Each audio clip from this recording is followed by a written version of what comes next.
Ah, oh. Hello, everybody. Welcome. Hi, everybody. Hello. Welcome. Hi, Juan. Thank you so much for checking in. Same with you, and Neko. Hello, Kreischer. Welcome. Thank you so much for 12 months of last size donation. Thank you. Wow, Neko, thank you so much for 6 months of last size. Wow, that's a year and a half. That's like combined a year and a half. That's a long time, guys. Thank you so much for subbing. I appreciate it. Can't believe, Crusher, it's already been a year, and Neko, it's been 6 months. Hello, everybody. Welcome. Today, we are going to play... Alright, my stream deck, like, in my face. Today, we are going to play the new Dead by Daylight dating sim. I am super excited. I've heard that it's super great, really funny, very silly. But yes, I am very excited. I hope you guys are as excited as I am. I hope. I've been coughing all day, so hopefully that won't be crazy. Hello, Ace. Welcome. I have not started Stream Raiders yet. I haven't started Stream Raiders yet, Ace, but I will start right now that you've reminded me. I have to get kills the game said, so we're gonna be a vampire. That's like my go-to get kills unit in Stream Raiders. Yes, but I am super excited for this. I hope you guys enjoy it. I hope I enjoy it. I literally know like nothing about it. I have stayed completely spoiler-free somehow, so I am very excited. If you guys can't hear the game, please let me know. The sound's a little funky, just a little bit. So, would prefer if you guys let me know if it's working. Hello, Timed. Welcome. Thank you so much for stopping by. Okay. This one. Okay. We are here. Hope you guys can't hear it when I like switch on my stream deck. I know you can like hear sometimes. You guys hear the game? Thank you so much for checking Timed. Oh. Okay. Are you guys ready?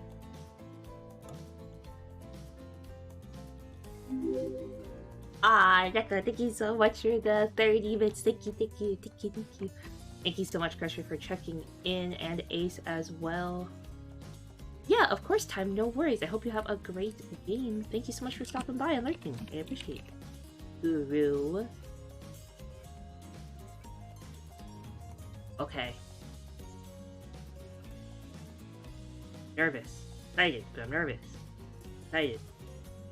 I don't know what to expect. To be really honest.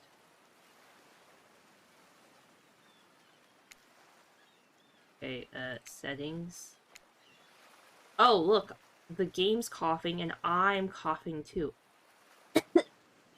Cough. Wake up on the beach, soaking wet. Salt water is stinging the inside of your throat, as if you nearly drowned. Water falls from your mouth as you open it to gasp for air. You have no memory of how you got here. In fact, you can only remember your own name, but not where you came from, or a single fact about your life. What you do know is that, despite that outrageous beauty of a landscape around you, you feel incredibly sick to your stomach. Wow, really went down the wrong pipe, huh? You need a minute, or can I go on? Because I can give you a minute, we got plenty of time. Endless time, really. Oh, the ocean's speaking to me. And see if you catch my drift. Whoa, not now, ocean. Sorry, Kuru. Can I continue? Please go on. Okay then, as I was coughing, as I was saying, you look down at your feet, ankle deep in the crystal blue water of a newly arrived wave. As the water recedes back into the ocean, it reveals a grotesque discovery. Oh. A decomposing face stares up at you from beneath the sand, and all you can do is vomit a stream of dark bile, bugs, worms, and other ick. Questions race through your mind. Where are you? How did you get here? Who is behind this incredibly charming and well-spoken voice in your head? However, answers don't come easy. Your mind is completely blank. What will you do? Well, I'm gonna close my eyes. close your eyes. This must be a nightmare, right? This is not happening. This is not happening. The mantra centers you, and you are briefly able to find peace. The lapping waves go silent, and for the first time in your entire life, it feels like you're in control. When you open your eyes... Okay. You're in the exact same place, except that disgusting corpse face is smiling at you. Even the dead have a wondrous time on our island. I promise, you will too. Don't worry. You're going to do just fine. We wouldn't want anyone else. That was pretty weird. That voice again. Do oceans normally talk? Your memory isn't right, but you're pretty sure you remember learning as a child that ocean does not speak directly to people in spooky terms. Your mind doesn't have a chance to linger any longer on your current situation, as you feel something soft bump into your foot. Is this a volleyball? When you look down, you find a volleyball sitting in the sand there next to you. You stare down, frozen. A voice calls out from behind you. A little help, please? You turn around, and when you see what's waiting for you, your jaw just about hits the ground. Did I pick the Huntress? Hello, Huntress. Oh. Oh. Wow. Oh. I love the spirit. She's so pretty. Oh, of course I cough when the trapper shows up. Sorry, Mr. Trapper, so bad. 4 gorgeous monsters stand halfway between you and a well-tended volleyball court. Each of them oozes with undead energy, a magical aura reaching out and penetrating you via your eyes. Your heart begins to race, curiosity, fear, desire. You can't help but stare at these casually dressed, let's call them killers. I don't know, not to be judgmental, but that's just the energy they put out there. So many competing feelings rush through your mind at once that you're completely paralyzed. Hello? There are weird days, and then there's this. All you can do is look down at the ball and back up at this monstrous lineup of, well, literal monsters. Sexy-ass monsters, though. What do you do?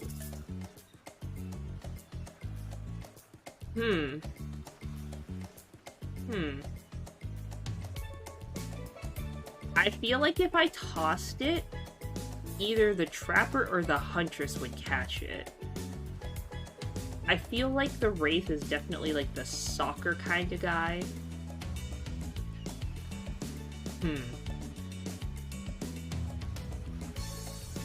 What if I say nothing and do nothing? Do you think that's the spirit? You stand, frozen in complete silence. Can I be honest with you? A kind of a weird move. It's as if you truly don't care that someone asked you politely. You're doing you despite how much of a weirdo or just a jerk it might make you look like. Clearly you don't even care. Is this some kind of display of confidence, confusion, sheer awkwardness? You feel judged, but you're not sure how. Alright, this is like a little loud in my ears. Is this loud for you guys? Spirit cuts the silence with a giggle that she quickly swallows when she sees it has caught your attention. Huntress jogs over to collect the ball from the ground next to you before heading back to the volleyball court with everyone else. Oh. Except for Spirit. She's really staring you down. Her expression hardens as you watch her. The longer you hold her gaze, the more angry she seems to become before turning with a huff and floating off to join the others. Alone again, you look across the beach at these strange residents who casually bat a volleyball back and forth, happily ignoring your intrusion upon their private beach. Should I be frightened? Worried? Excited? I did refer to them as killers, not to give too much away. But at the same time, damn, they are all looking very appealing in their own way, and nobody so much as lifted a blood-soaked finger in your direction. Don't be scared, Kuru. You were made for this. Well, geez, if the spooky ocean voice says it's not to be scared, I'm sure it's all going to work out. With no good reason not to, you decide to head over and see what happens next. It seems like you derailed the volleyball game just by showing up. Oh, okay. You derailed the game just by showing up, nitwit. And I guess you're also a nitwit. Look, it's best just go with the Trapper says when he says it. That's the policy I hold for pretty much anyone who always seems to have fresh blood on their hands. Hey, don't worry about it. It's all just a game. Existence, that is. Besides, you seem a lot more interesting than that silly game. What's your deal? What brings you here? You mean they're here to do more than distract from my total dominance? I forgot the Wraith, like, should appear and disappear. That was Wraith. The sign means he was done with the game, too. Either that, or he saw a butterfly or something. Look, I don't care what slack-jawed moron is here. Oh! I just want to know, can I kill them or not? You know you can't. At least not yet. Oh yeah, not yet. Hey crew, you might want to, you know, say something? Actually, never mind. There'll be plenty of time for that soon enough. Hello, Tia YG. Welcome. Right now, this group has some questions for you. Oh, I skipped one. This is a timed quiz, and it will be very important later. Or not important anyway whatsoever. Probably that one. I can't remember. How attractive would you say you are? Very. I'd say I'm very attractive. What do you think very attractive is compared to this? Trapper flexes his muscles are so tight you can practically see the blood gushing through his veins. If you could have any superpower, what would it be? Flight for sure. Technically, I suppose I can fly. Honestly, it's not all that it's cracked up to be. As far as I go, I'm still not where I should want to be. What was your best subject in school? History? Nice. It's important that you know what came before so that we are not doomed to repeat humanity's mistakes. I mean, we will anyway, but still. What's your favorite animal? Mustel. I don't know what a mustelid is. To be honest, you have no idea what a mustelid is, and you're just hoping it's some secret answer that results in a hilarious Easter egg, right? Sure. There's no Easter egg, just another word for ferrets and stuff like that. What's your favorite color? Red. Some call it the color of love, but love is just another word for pain.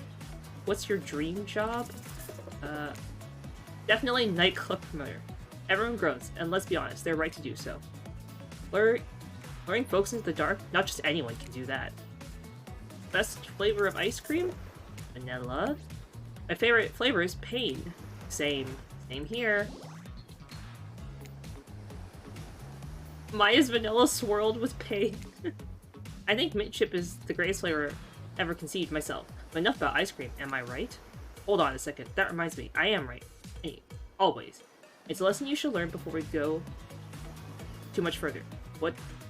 Do what I say if you want to survive. Pick mint chip. We're teaching lessons now, narrator? You rascal, kill or be killed is the rule on this island, even for faceless voices. Tell me, what's the best flavor of ice cream?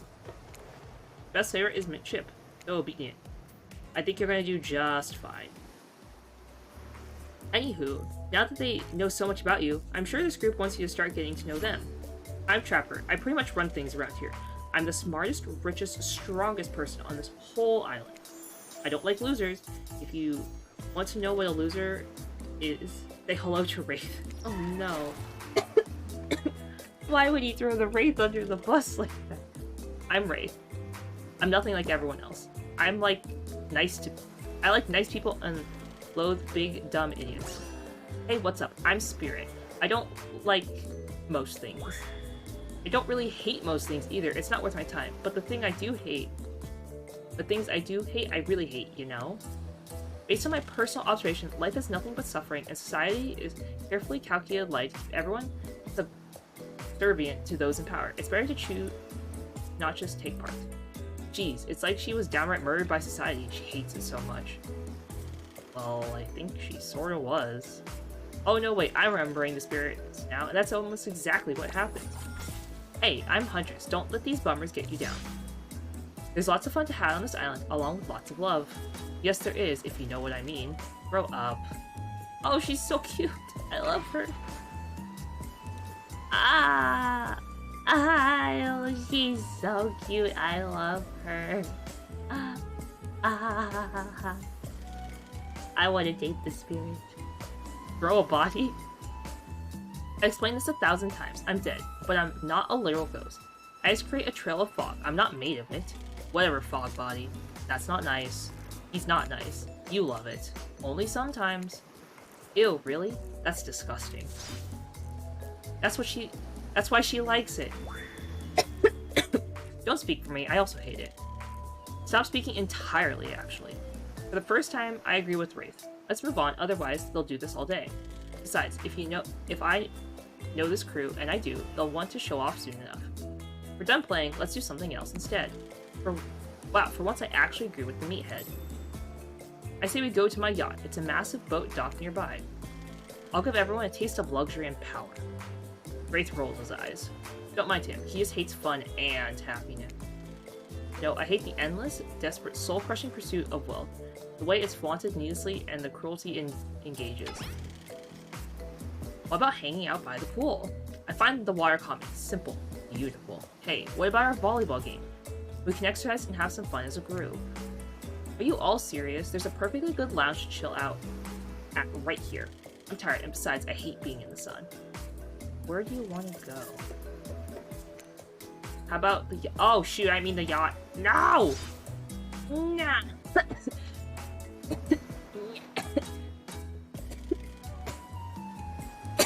I didn't mean the yacht. I thought that was the...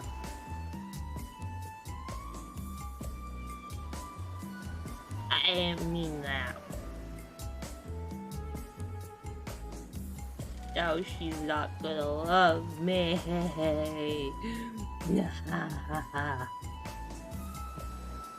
Okay. I didn't mean the yacht, Mr. Trapper, sir. Perfect. You obviously have a modicum of taste and good judgment. At least I hope you do. Well, I guess we'll find out. Worst case, we'll find out how strong your bones are, how heavy you are to pick up and throw, and how fast your lifeless body sinks. Should be a pretty chill day regardless. Hold on. Is this Claudette and Dwight? For just one moment. This is Dwight and Claudette, our activities coordinators. They're also the cooks, waiters, bartenders, janitors, and every other job. They're the only help remaining on the island. This place we call Murderer's Island. Cue dramatic and musical flourish. None of the others survived. Survived the interview process, I mean. Hence why we shall herefore refer to them as survivors, with a capital S. These two have worked here a long time. So very long. I don't actually know how long it's been. Sorry, anyway, I should probably let Dwight and Claudette do their mandated job.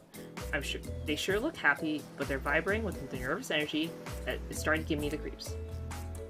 We'll now escort the group to the venue of your choosing. However, in the future, we recommend waiting for us to present you with your options whenever possible, and just run off to various activities unsupervised.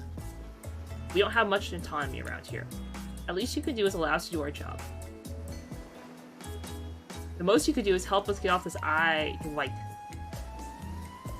Yes, pardon me, please follow us. Where's Grandpa? I don't know where Grandpa is. Maybe Grandpa will show up. Here, narrator. Yes, something I can help with. Those two, Claudette and Dwight, did they just start to mention something about wanting to escape? Is escape an option? Should I be trying to escape? Escape them? Oh, no. I think you're mistaken. It seems like Dwight was asking for help to get off this island, though. Oh, right, yes. Yes, that's true, he was. But he just meant that he wants to get to the other vacation island getaway, a couple miles south of here. It's a much fancier accommodations than this island. One of those big corporate outfits, quite exclusive, where all the famous celebrities hang out. Very luxurious. Don't quite have the charm of this island has, though. Trust me, you wouldn't want to go there. With all the money comes a lot of restrictions. This is where you belong. Now, off you go. It's time for an activity. On this island, your decisions matter mostly. When I agree with them, not like that other island. So what'll it be? Oh. This is the lounge, right? Finally, freedom from that preposterous premise that the four of us would be engaged in some sort of thrilling 2-on-2 volleyball match. Spirit looks at you from beneath her gigantic sun hat. She takes a conspiratorial tone. I think that's wrong. I don't know whose idea volleyball was in the first place, but I hate them. I tried to feign a sprained ankle, but everyone already knows that I technically float above the ground, so no one believed I was even putting any pressure on my joints in the first place.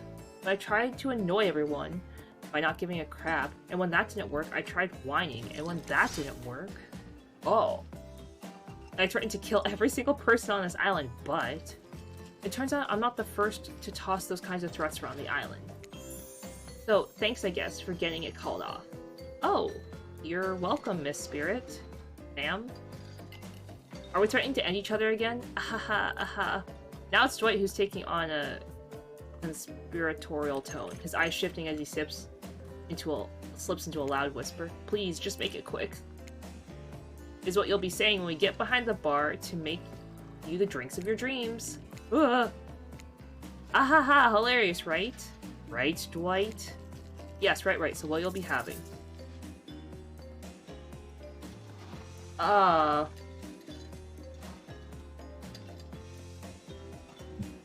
vodka soda. Coming right up. Really, takes me back home. You know, vodka's a very special drink to me. Warms the blood on a cold night in the woods. On occasion, I would, how do you say it? Bump into the occasional soldier while hiking across the motherlands. They always had a nip of vodka tucked away in a special little silver package in a special little hidden pocket. But no one hides from me. A bit basic to be drinking vodka on a tropical island, no? And you're mixing it with soda? Really?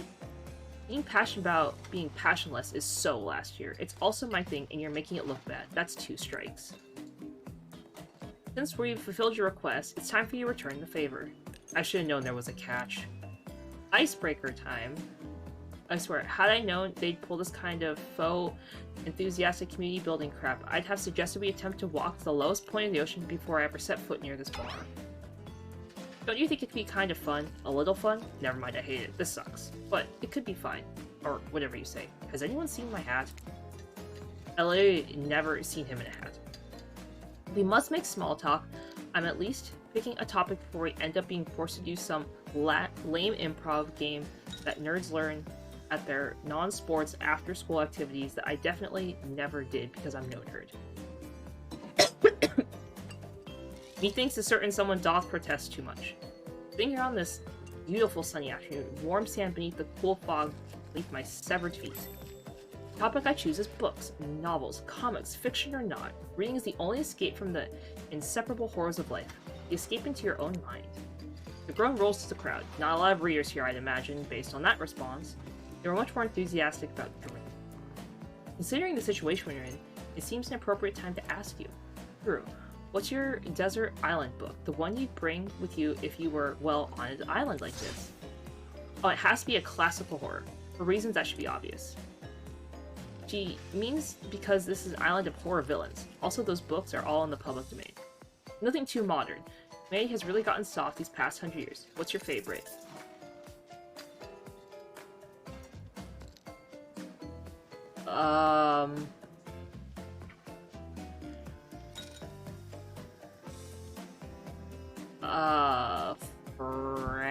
Frankenstein?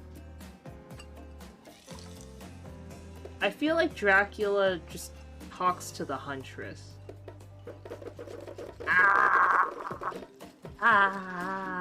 This one. You know, I really enjoyed the story of Dr. Jekyll and Mr. Hyde. I always felt like I had this other person living inside me. Oh my gosh, I keep picking the Huntress stuff. Dr. Jekyll and Mr. Hyde sounds like a fun one. I love a good story about friendship, but I can't read. Not because I'm dumb. I've never actually learned to read because I was too busy learning to survive with nothing more than my own strength and cunning. Same reason I didn't have a best friend that wasn't more than just a rock with a face I drawn on it with dried blood. Until we meet again, Roxanne. He just looks out towards the horizon and there's a moment of silence among the group. Will you tell it to me sometime? I might not be able to read books by myself, but I'd love to. I love being read to, especially when someone does all the voices. Well, I don't do voices very well. It's not really a story about friendship exactly, but who cares? Of course I'll tell it to you. It's quite a thrilling trail. Not just anyone can pull off quality narration all the time. Take it from me. You don't even need to read it. You could just make it up and it'd still be fun. Sometimes, when I find myself in an abandoned house, I like to look at the photos on the wall and come up with little stories to go with the pictures. It's a fun game we could play together. Abandoned houses? Why are they abandoned? Huntress giggles and gives you a playful little wink. I don't know. Usually when I find the folks who abandoned them, they're not in the mood to tell me much. How about these old stories that belong to someone else? I think it's time to make up some new stories of our own. Before you know what's going on, the Huntress is waving an empty vodka bottle in the air, a devilish twinkle in her half-mask-covered eyes. Might I suggest something a little naughty? Let's all get in a circle and spin this bad boy. What? Why is the trickster here?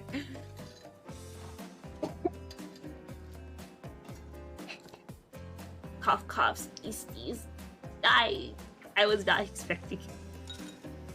I was not expecting the trickster to show up. Hello, Mr. Trickster, sir. Hello, good sir. Hello. Great idea. Trickster? Isn't it a bit late to introduce a new character? I thought I was the one who was getting to make the rules, so I'm not sure who to ask. But I wasn't ready for this. Well, hello, and who is this new fan in the waiting? Beat it, hack. I don't know. What's the harm in inviting one more person to join the circle for our game? Oh, I can't stay. I was just saying it's a great idea. While also teasing the secret Trickster ending. I've got much better things to do than hang out here. I'm famous. Toodaloo. Oh, okay, bye. The rules are simple. First you spin, then you swap, spit. That's it. But let's be clear, this ain't a peep show. We're gonna have a good time, but in a classy way. All make-ups will happen out of view of the public eye, real romantic-like. Yes, romance is the goal. So I'll be waiting here in complete silence, trying to listen in and use our imagination while you make out on the other side of the bar. But not watching. Like adults. Romantic, well-adjusted adults. Sure, you're up. You're the ball in your hand, and put your fate in the hands on the empty bottle gods. Minigames consist of 2 parts. Okay. Okay.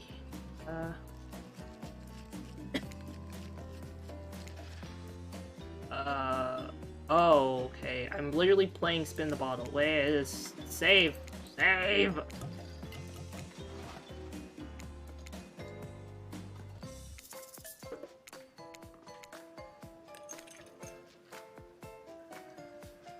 Oh. Okay. Psych. You actually have to spin multiple times to get your real result. First, get it 3 times is your true match. That's how we play hardcore Spin the Bottle here on this island. Oh gosh. I think Huntress is winning.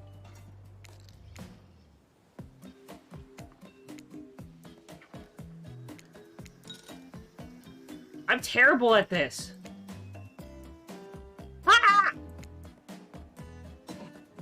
Ah!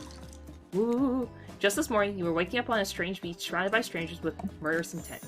Now you're looking across a beach shell at Spirit, just lust in your eyes, sweat glistening on your skin. Your heart races. You can feel your pulse pounding in your ears.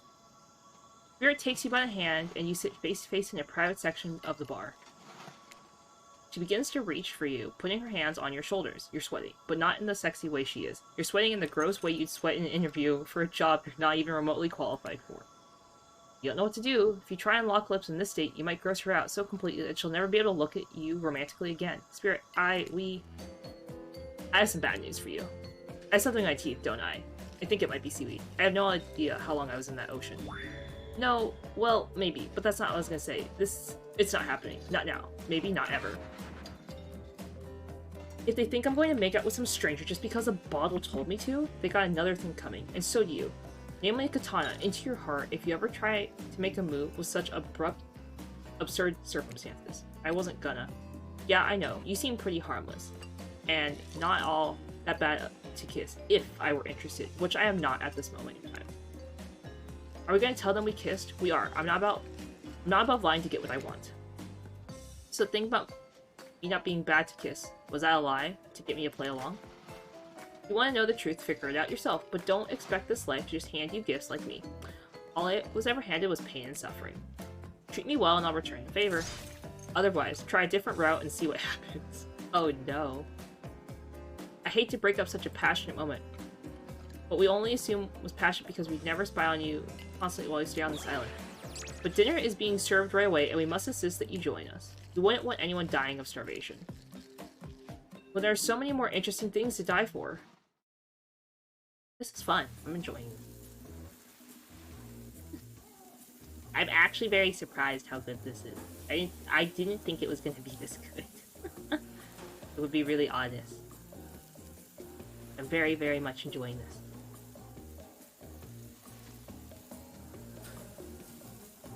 Seems like the next activity is mealtime? How quaint. You were expecting what? Capture the flag? You know how complicated it is to run a game like that? Much more so than sitting and talking? You arrive at the cookout area to find an assortment of picnic tables scattered around. What were you expecting? Some kind of grand hall with a huge banquet table? This ain't some prestigious fancy epic like you'd find on cable. Wait Wait.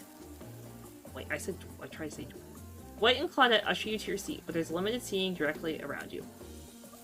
And oh, great, terrific. It seems that everyone wants to sit next to you. Even better is that they don't want to sit next to certain people either. Start, no one wants to sit next to Trapper.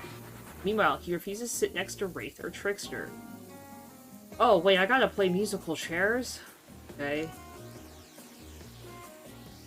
Oh yeah, Trickster's here. Surprised? Well, yeah, they don't call him Expected Stir? I'm sorry, even I get nervous around crowds of killers. And my whole shit gets a little flustered. Hey there. You're looking good, crew. Real good. Lily can't let Huntress and Trapper sit together. No, seriously, their arms are too big. They can't fit at the table if they sit side by side. Look at this. We can't even fit everyone on screen at the same time. You probably think it was an error, but it's not. It's completely intentional. Let that be a lesson to you. Every error you think you see is a choice. Got that? Okay, Dwight and Claudette are drafting traffic. You are on one side, the rest of them will sit opposite of you. Huntress and Trapper can sit on the ends with their enormous, sexy arms. Now that everyone is seated, we can begin dinner. The nice meal was prepared slowly and carefully with both love and hate for 12 hours over a spit. Hope you'll enjoy. We really, really hope you do. Hey, you didn't actually tell us what you're serving. What are we eating? It's meat. Eating with a specific number of special herbs and spices that we can't simply divulge. Okay, hold up. Oh.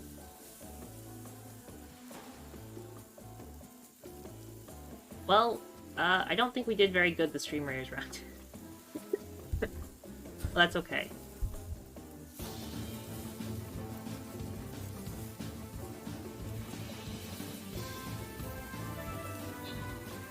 That.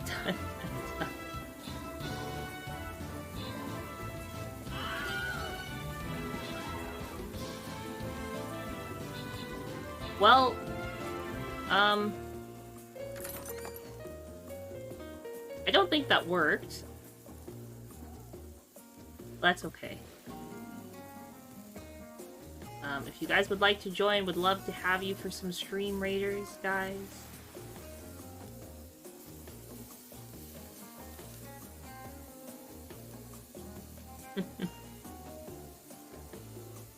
There are power in numbers. There are. My favorite. Meat is good. Meat is murder. Which you know, considering what you've been up to. Who are you to get judging now? I'm just sharing facts. You need to murder something to eat its meat. So that's like technically true. Technically true is the best kind of true. Okay, enough yapping. Let's eat. Ace, thank you so much for the epic flag bear. Hey crew, what you think what I'm thinking? It's gonna be on that spit, right? Or several parts of overlapping people, perhaps? I haven't seen many pigs wearing palm tree button-down prints, you know? When you look closely at the spit, you spot whatever appears to be a scrap of fabric sandwiched between some layers of meat. I think I might be sick. Is there anything else to eat? This took 12 hours. And we literally do everything on this island. Actually, there's one thing you're not doing today. You're not carving up this delectable meal. Wow, he's right for a change, because I am with my broad axe. It's a perfect tool for easily chopping anything to twain. First, who says twain?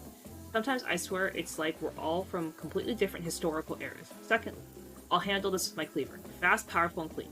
At least it's clean when the meat is cooked. No blood. Ugh, you two and your ridiculous bicep swinging contest. Enough. Grow up. Obviously, my gorgeous katana is the only option. The hell it is. Oh, I'll show you both my katana and I'll send you to actual hell if you'd like. Please stop, please. I hate when we fight. Or talk. Or even when you look at each other in the eye. I can do it. I have the skull of Azeroth. Great, instead of slicing it, you can club it to a second death. Hey crew, I know this isn't what you want to eat, but hurry up and volunteer to carve up Felix. I mean, they cooked Felix! Oh gosh, otherwise it's going for hours, night hyperbole. They once argued over who had the most effective weapon for 72 hours straight. It doesn't matter which one does it. When they're done, they will take even longer cleaning their weapon, all while explaining the value of maintaining your tools. Despite being a bunch of cold-blooded killers, for some reason they're always terrified of tetanus. Hey, why don't you just let me carve up dinner? Splendid idea. We Hate for it to get cold. Hates for it to get cold. Here's a machete, freshly sharpened. Okay.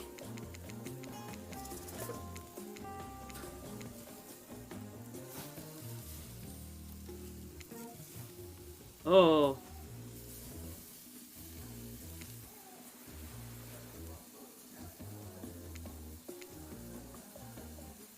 This is hard. Ugh.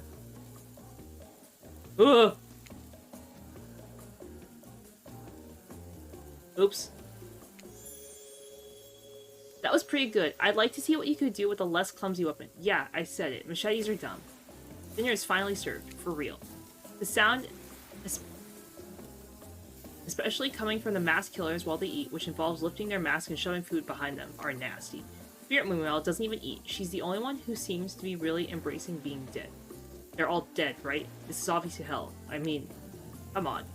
We're still trying to be mysterious here. You think mystery comes easy? Claudette and Dwight aren't the only ones who've been working their asses off to make this night perfect. Well, at least they're lifting their masks. This is only 99% as disgusting as it could be if they just tried to mash stuff through there. Spirit, why aren't you hungry?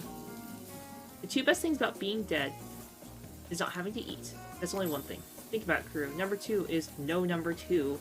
One less thing you have to think about in the afterlife. Even if I wanted to eat, I have no idea what would actually follow. You might have noticed, but I'm mostly just a bunch of dismembered body parts floating in a spectral form. You see how deep this cut on my abdomen is? Don't you think my digestive tract...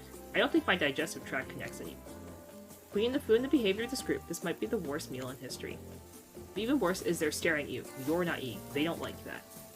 I think they want an explanation why. What do you want to tell them?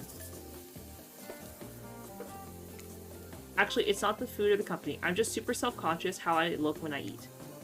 I was just pretending to be grossed out by dinner, so I'd have an excuse not to chew in front of everyone. Sorry if this made things awkward. I'm actually extremely hungry. Yeah, watching people eat is gross, but try to relax and not worry about everything everyone thinks. It's so important to always remember people are watching you, judging you, definitely not ignoring you, right guys? Is anyone listening to me? Typically, a group that includes one, if not more cannibals staring at you with meat juice dripping from their chin would be quite scary. However, right now you're barely able to keep your head up, let alone get scared and run away. I'm an narrator, not a physician, so please don't take it as medical advice, but I'm pretty sure you need to eat to stay alive. Oh hey, it's me again, your friend, mentor, and guide.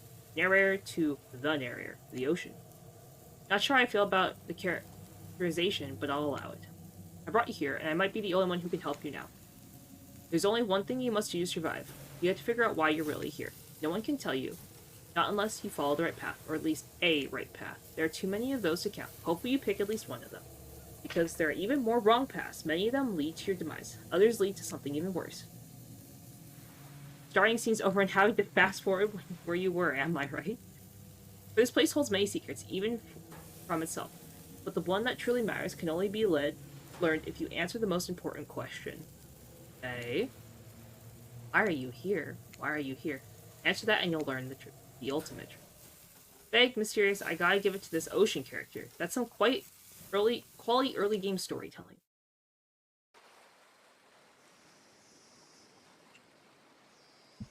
You wake up to find Spirit holding your limp body, gingerly pouring cold water into your mouth. Don't you just love the ocean at night? I do. Aww. I want a screenshot of this.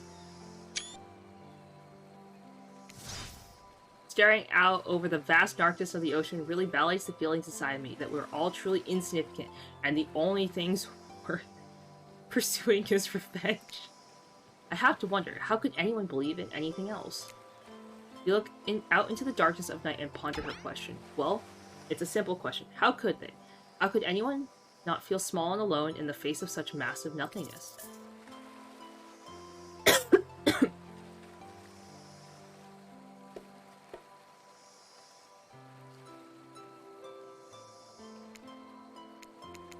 Dang it.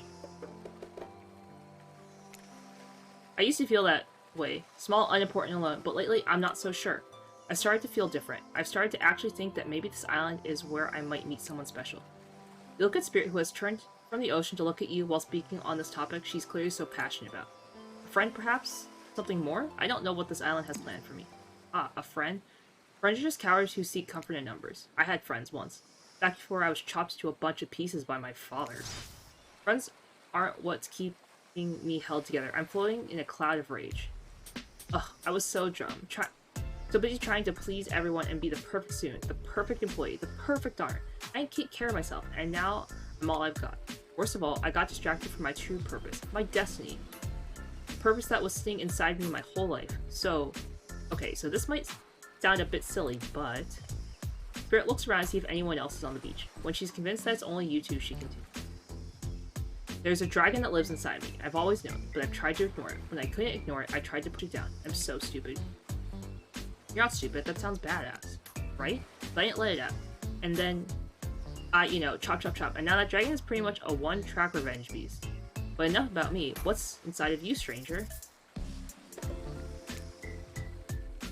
I killed to have a dragon. Maybe not the best choice of words. I mean, a dragon sounds awesome. Honestly though, I don't feel like I've got anything inside me at all. Just darkness. Never-ending darkness.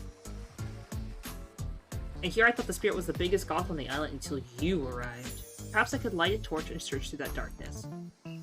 Just as things are really heating up, you hear a flurry of footsteps behind you and you quickly spin around, ready to fend off whatever new danger has popped up on this island. Only find it's Dai and Claudette sprinting across the beach, clipboards in hand, which they're waving in the air above their heads. Very important we stick to the itinerary. Attend each event as scheduled. Playing sick for cute flirt points is not part of this evening's activities. It's strictly slotted for after campfire storytelling. At this rate, we'll be late. Playing sick? No, no time for excuses. Well, there is, but there's a schedule for after what comes after flirting. Go, go, go, go, go. This is a lot of... a lot of reading. This is a lot more reading than I thought it was gonna be.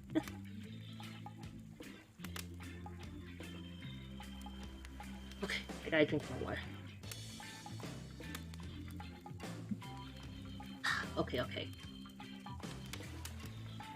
Once everyone has gathered at the fire pit, Dwight and Claudette quickly make an announcement. We're not going to blame anyone in particular, but someone, and we're not going to say who, so don't worry. You hasn't been sticking to the schedule. That means we're behind on time for evening activities, and we only have time for one person to share their special spooky nighttime story. Just one story, but story time is my favorite activity.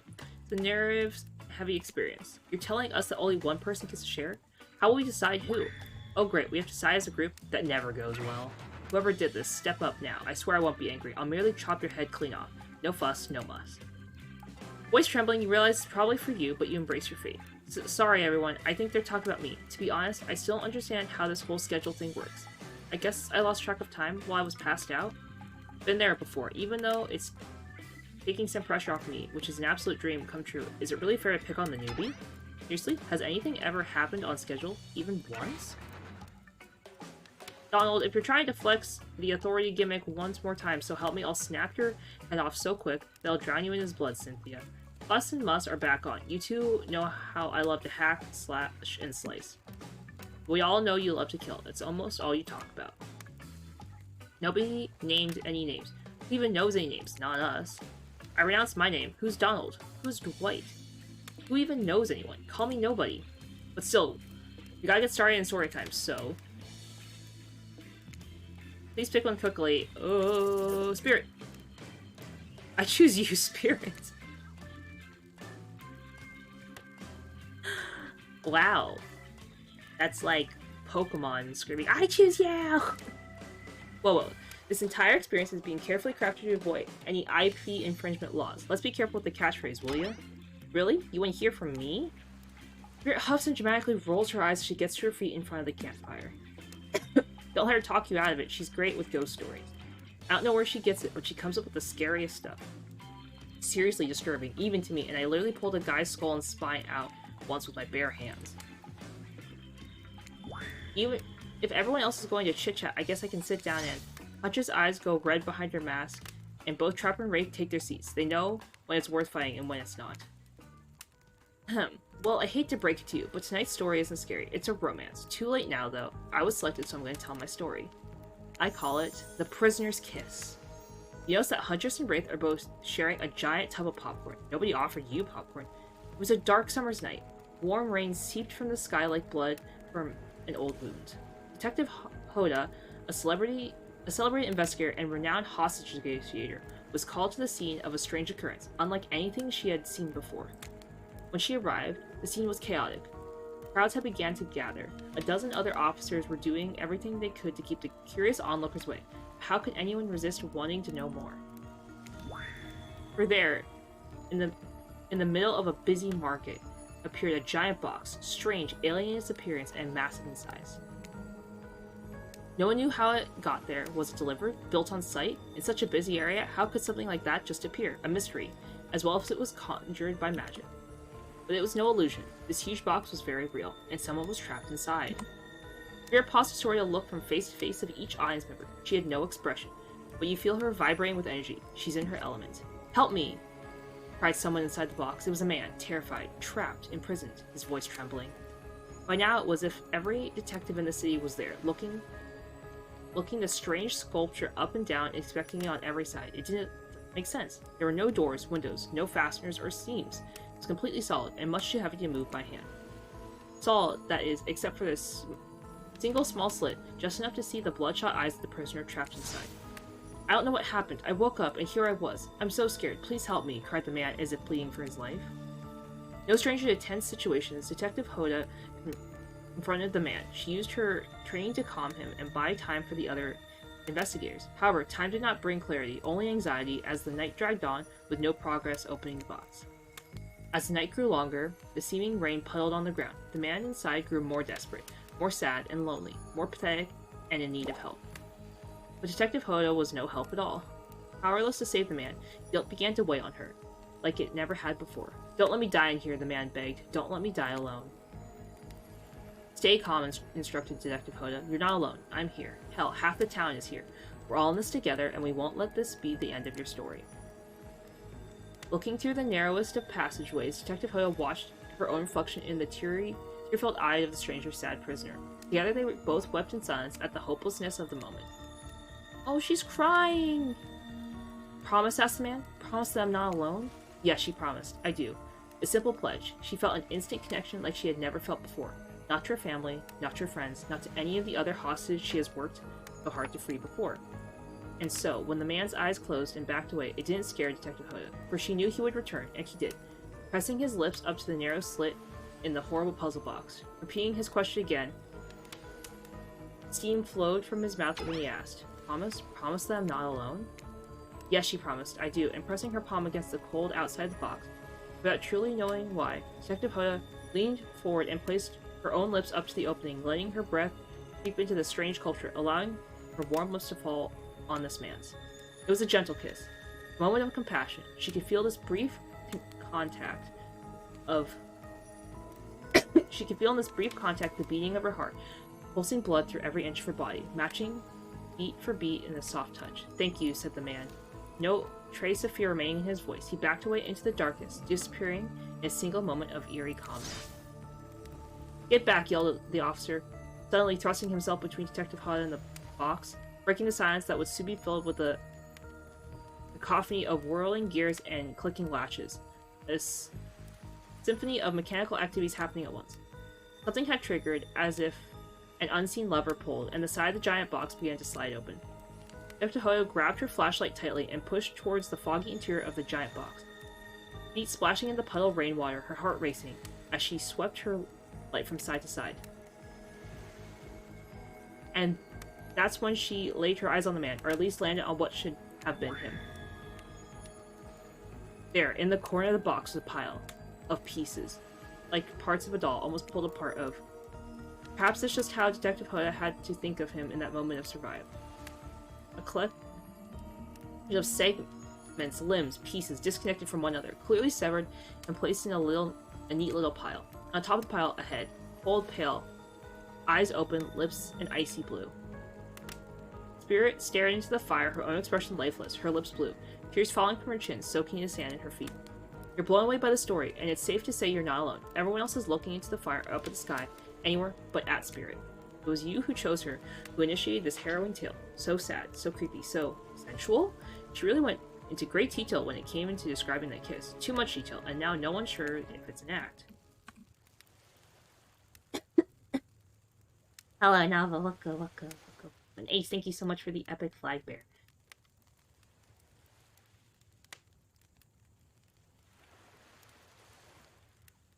Is my stream lagging? Hello? My thing just told me my stream lagged just a little bit. For a bit. You're here, hello? Am I lagging?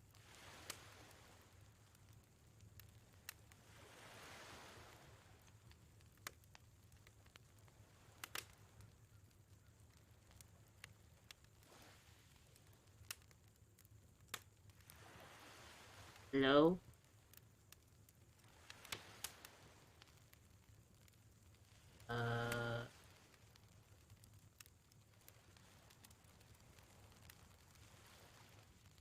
Little delay.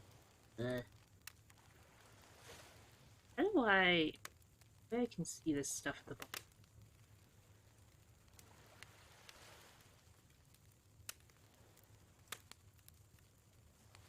It's not lagging? Oh, okay. Okay, good. Alright, my thing read that it was lagging and it freaked me out. Okay. Take a second. Okay. What and Claudette are staring daggers at you. Have to do something. This game was supposed to be a lighthearted romp. Please, I said, do something.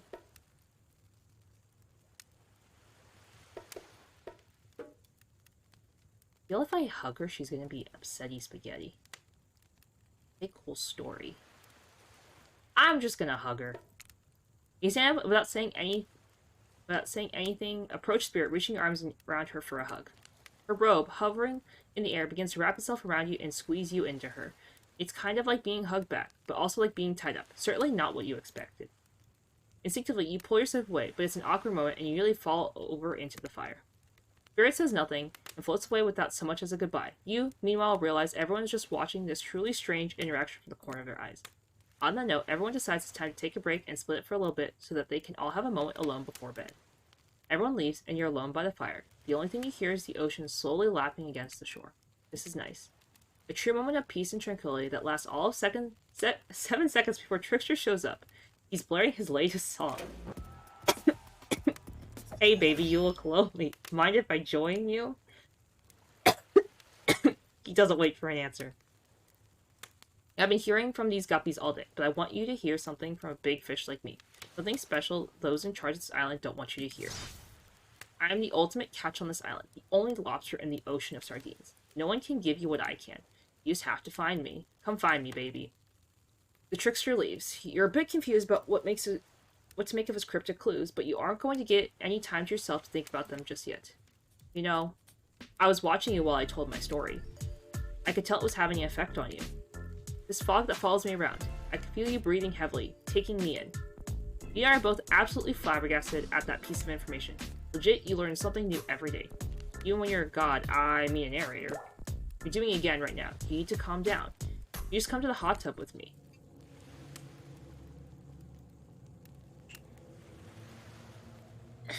What? Being a hot tub with the spirit, you've come a long way in a single day. Not saying you should follow her and offer like that. Just don't forget our little talk. Oh. You and your storyteller friend slip into the water, at just the right temperature for an evening dip. Plus, if some jealous shark comes along and manages to jump from the ocean into the pool, you're also pretty sure your killer companion could handle it. I just want to be totally clear. Even though that story bores some similarity to my life, it was not about me in any way, shape, or form. Not symbolically, not metaphorically, not any other ickly. I believe you completely. Sure, you were cut into pieces in your life, but so was the person in the story. A perfectly normal coincidence.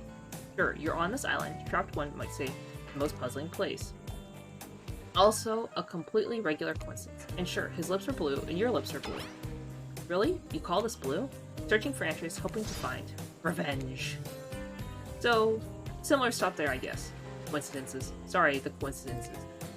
Get this to your head, whoever you are. Samurai blood runs through my veins, or well, maybe has coagulated by now. No need to sweat the details. Regardless, I'm the descendant of noble warriors. Thousands of years of training with blades preceded my entrance into this world. You know how many swords that is? A lot. You gotta figure that with that many sharp edges, a person is bound to get disconnected from body part here and there.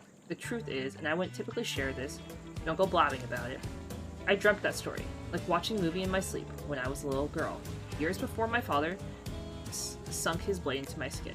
I'd never been able to shake it. A very adult story for a child to dream. Do you believe me? I know we just met, but yes, I do believe you. The way you told that story, it clearly came from someplace deep.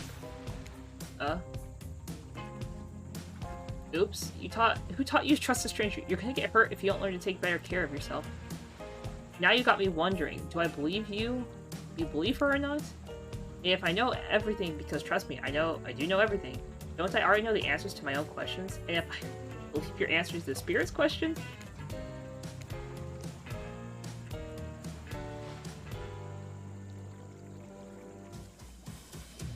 Sorry, I mean distract us both, but what's important is that a certain corpsey cutie floating in a cloud of magical mist might still be waiting for you to say the right thing and free her from her puzzle box if you believe that she is... Unfortunately, before you can follow this counter to what surely is a mind-numbing cycle of new questions, you find a certain someone standing before you with a fresh towel ready to dry off. Sorry kids, but it's time for bed. Might be the youngest one here, but I'm no kid. I do, however, love being wrapped in a fresh, clean towel. Mother used to help me wash my hair when I was young. She'd comb out all the tangles and tie a ribbon around it before sending me away. I miss her. Watch the spirit stare off into the distance, her hands gripping into a tight fist. She doesn't notice you watching her at first. When she catches you looking, she looks away, roughly grabs a towel from Dwight, and then pushes him and Claudette aside as she floats off.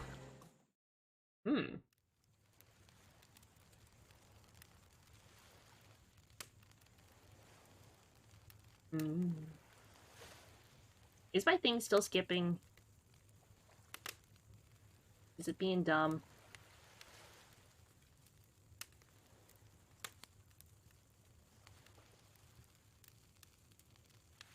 Hello? Hello?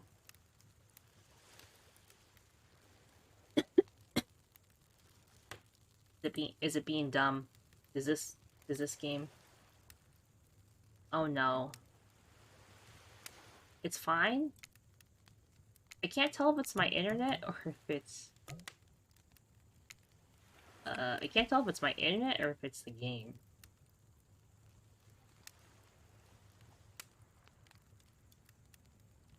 Okay, I mean, I guess we'll keep going. Just let me know if you think it lags or something, guys. You head over to the campfire. The heat is comforting on this chilly night. Looking into the crackling embers, you think the spirit story about the prisoner in the puzzle box. You manage to escape this place. Will you leave with your life, or has it already been taken from you and it's just a matter of time until you make a gruesome discovery? Or you can dwell too much on your fate. Dwight and Claudette arrive. There are now familiar creepy smiles stretched from ear to ear. It's a bit menacing to see a smile like that lit by firelight. We must apologize for the accommodations. We weren't prepared for another guest, but we're going to make you comfortable or die trying. Hand over a pillow and blanket and welcome you to snuggle up by the fire. Rehearse some music, put you at ease. Just try to keep the volume to a minimum. Our other guests aren't the type you'll want to rob of their beauty sleep. Okay. Decide you might want to adjust the dial and fix it. Oh. Okay.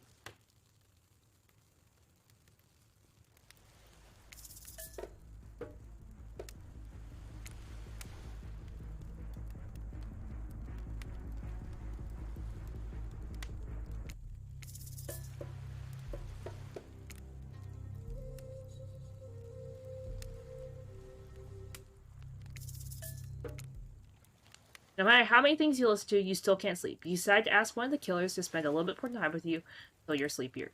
Who would you like to summon to your side as you lay by the fire? Spirit, are you around? I was wondering if I could get a little company. Spirit tells you her secret to falling asleep when she feels restless. I like to listen to flute music, dabbing on some essential oils and steam my pores. Really? What? Even the dead like to relax. I don't really have any of those kinds of things around. Oh! Spirit reaches out and presents you with a unique item, a small cone carved from bamboo. I guess you could hold on to this. It was a gift from my mother. I will want it back though, and if you lose it, well, you'll get your revenge on me? It's the last thing I do. Finally start to feel sleepy, except maybe this isn't really a sleepy feeling. Maybe you're paralyzed. You try to keep your eyes open, but you can't. Darkness overtakes you. The dark voice from earlier speaks to you again.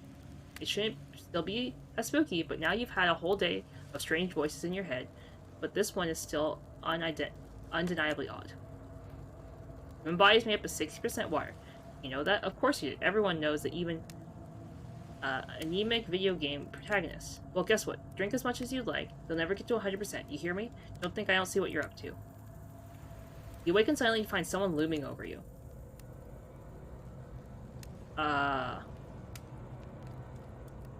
Race stares at you awkwardly. He says nothing, just stares. You look around to see if there's something going on behind you or either side, but nope, just staring.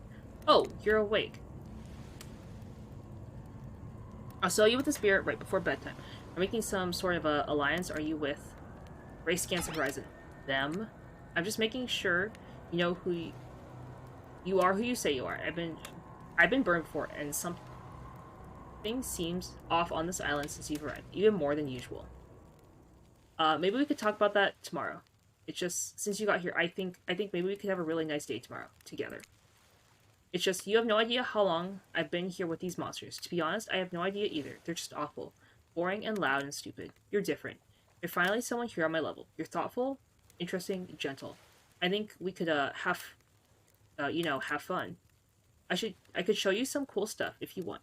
If you don't, that's totally cool. I get it. No pressure. In fact, probably just forget it. I was here. Good night. Finally known, for real this time, maybe. You're off to sleep again. Hopefully you're not poisoned. Oh no.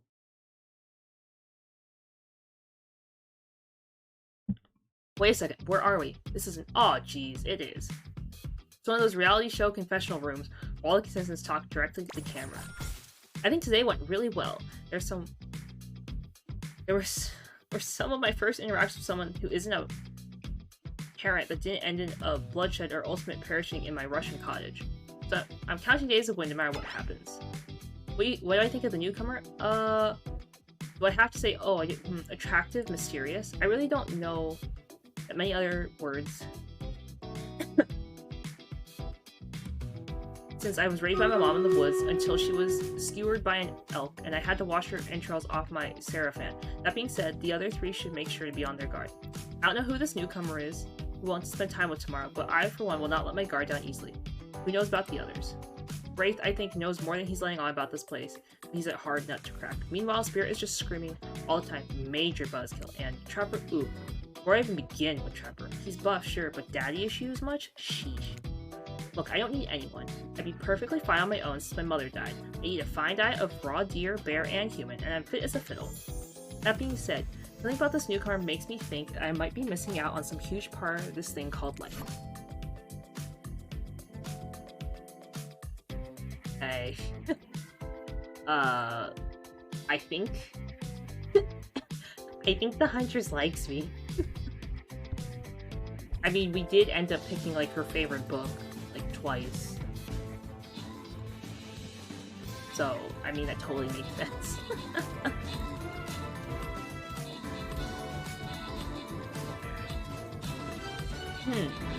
Though I do wonder. Do you romance more than one person at once?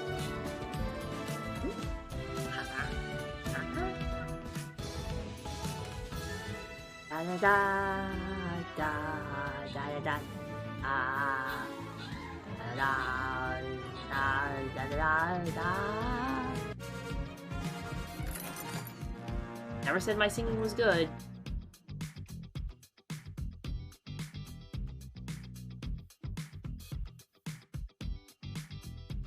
Oh, I don't have any of these skins yet.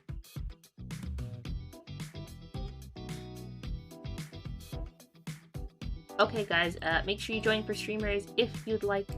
Would love to have you be a part of the team while we continue to play this game. If I'm being honest, I just want to kill just about every person I meet within a minute of meeting them. Even the few people I can tolerate, I want to see suffer for a long time before I kill them. But this person, for some reason, I would like them to continue living, for now. One false step, ha. Well, you know, everyone calls me Trapper for a reason, and they better call me Trapper.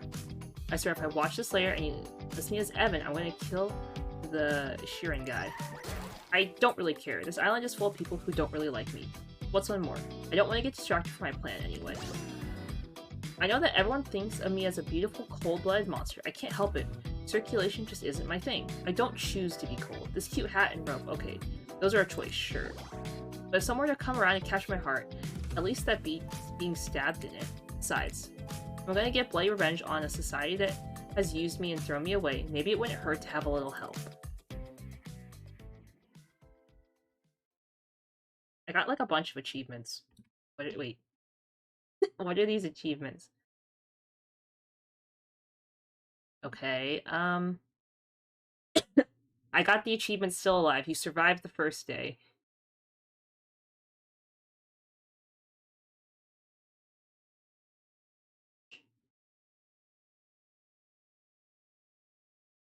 Interesting. I survived the first day! You open your eyes, the sun is shining, there's not a cloud in the sky, and you feel great, totally well rested.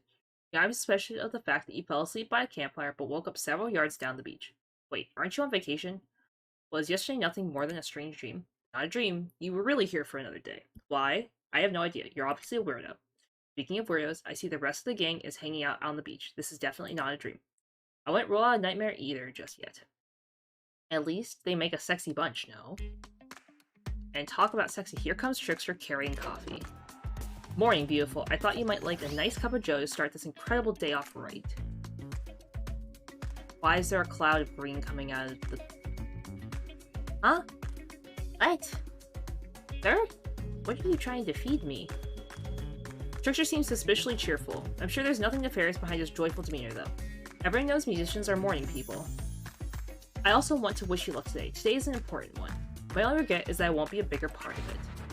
Budget issues. Anyway, I'm just so swamped with engagements, especially on the other island. Trickster winks at you, and if you ask him how to reach the other island now, never mind, he left. It's all natural, all vegan coffee? Maybe. Maybe they talked to the ocean god and got Davy Jones's locker coffee or something. Looks a little spooky. Goofy? Spooky? Well, at least he brought me a cup of... No, wait, don't drink that. What the hell was that? They don't call him Trickster because he's good at skateboarder. He definitely did not get that name because he brings people drinks so they can have a good morning. That was almost certainly not coffee. I don't want anyone casually poisoning, imprisoning, or torturing you yet. It's supposed to be a tropical paradise. The type of place to give a 5 out of 5, 10 out of 10, 2 thumbs up review to, not an eternal prison of pain. And please make sure to leave a review. It really helps with the algorithm. Just trust me, I'm looking out for you, so can you please move on? Hey, wait a second. How did that potentially omniscient, possibly unreliable narrator physically just knock that coffee out of your hand? This is not Parliament, and the floor does not recognize the ocean to speak out of turn at this moment. I need no recognition, for I am the ocean. I dominate the land. I submerge those who defy me, and I become their watery grave. Actually, speaking of graves, I would like to say something of grave importance. Even if this place is an eternal prison of pain, I'm not saying it is, being a place of extreme horror can still receive a 5 out of 5, 10 out of 10 thumbs up review if it was crafted with love and or the type of thing you're into.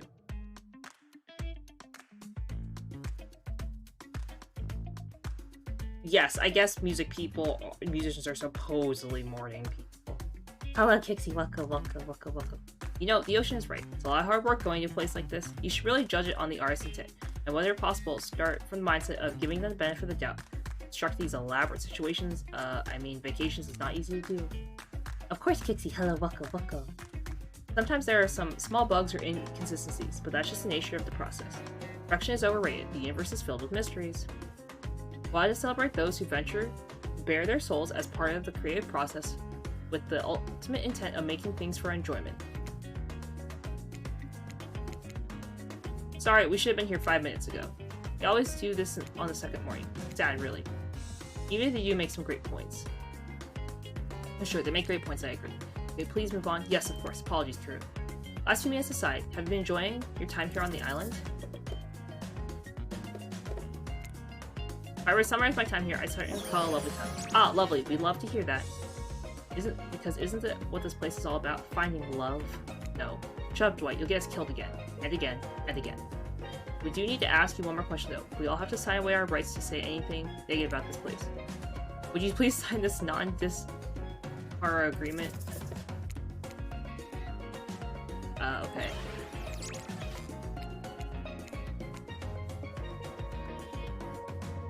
Okay.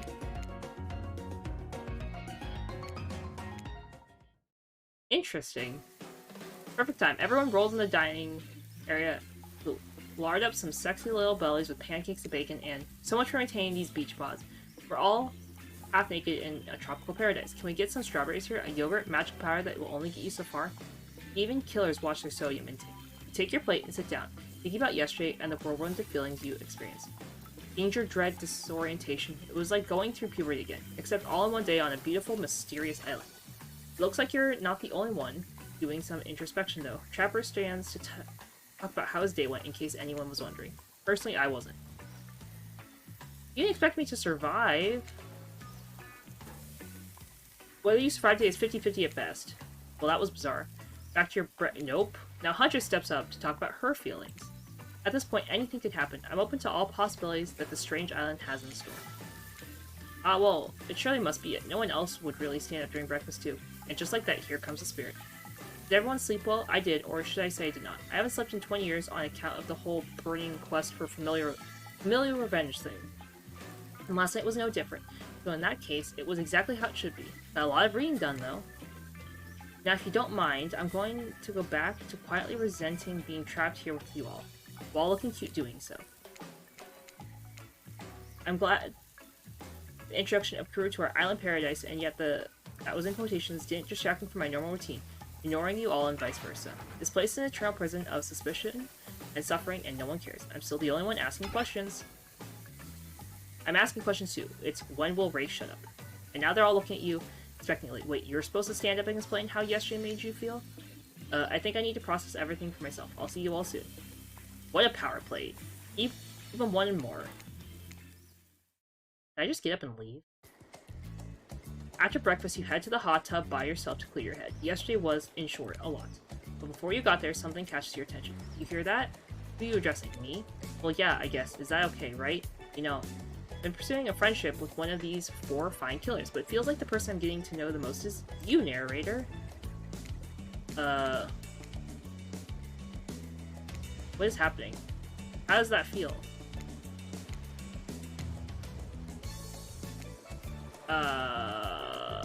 What? Whatever they're doing, I'm afraid to look. Please say something so you know they're close by and can hear that. Oh wow, look at that super cool bottle of Trickster brand suntan lotion someone left on the chair. Anyone know where I can buy some?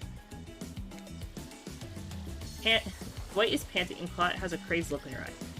Sorry, I didn't know how else to let you know I was here and that I could hear you, well, you know.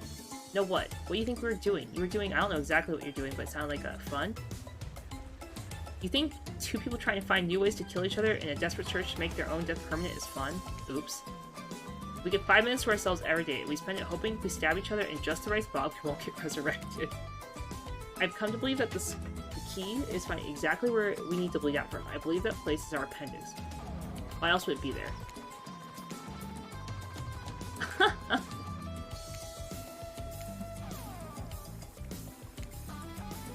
Let's go, lover boy. I know all our entry wounds in 5 minutes. So, anyway, good luck, Kuru. You're gonna need it. Oh. Okay, you head to the hot tub by yourself to clear your head. Yesterday was, in short, a lot. Okay. Say you're on a date with you.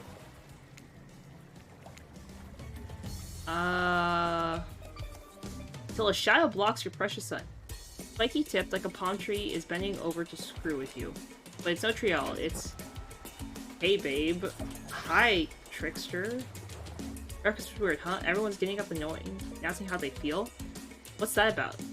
Some forced kind of check-in with the group? I don't like it. Fishy. Kinda lazy. Whatever though, breakfast is dumb. No one should eat before noon, or after 4 p.m. I do intermittent fasting. See my abs, by the way? Maybe you can see them later at my private stage on the other line. You know, IP Island, where all the Hollywood celebs hang out? If you play your cards right, I give you a private show. Why is the trickster in here so much? His abs are pretty amazing. You gotta give him that. And the blow-up bat? Threatening but adorable. Makes for an interesting silhouette. Genius design. He's a psychopath, just like the rest of them. You don't gotta give him anything. We're not the best friends. Okay. Nope, another child. These people will not leave you alone. Let's see who it is this time. Oh, a spirit. That checks out. You have gotten pretty cozy. We should get out of here. I know a place that brings a bit of welcome darkness to this tropical nightmare.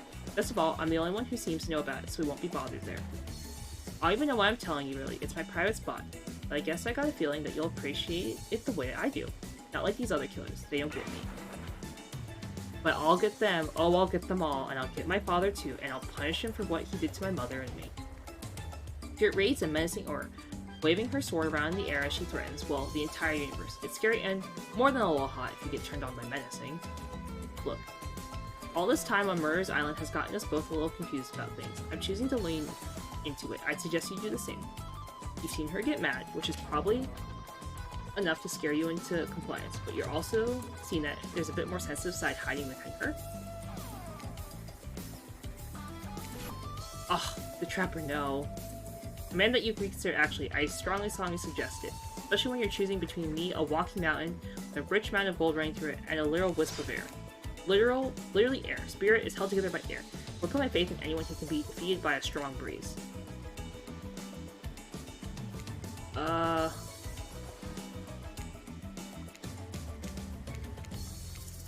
Well, the spirit, duh. You made the correct decision. But you know this. Just because you pick me doesn't mean I'm going to slobber all over you like a dog, understand? It's got a lot to prove to me. I want to believe that our connection is real, but I've been hurt before, literally with a katana. Katana that I now wield in spectral form. You feel me? Because you will, female, if you try any of that macho trapper crap. Oh, okay. Wait. Save! Save!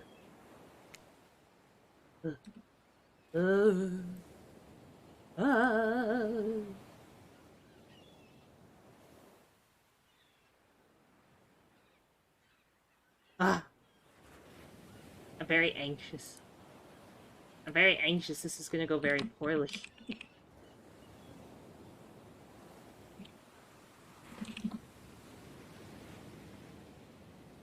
I want this spirit to like me. What if she doesn't like me? What if she doesn't like me? What? I hope I do. I hope she likes me. Oh gosh. Gosh, I'm dying.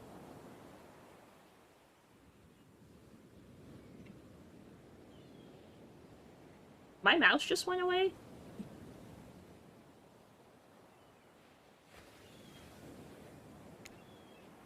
Hello? Mouse? My mouse is gone. How do I fix this? My mouse cursor literally disappeared on my computer. How do I fix this?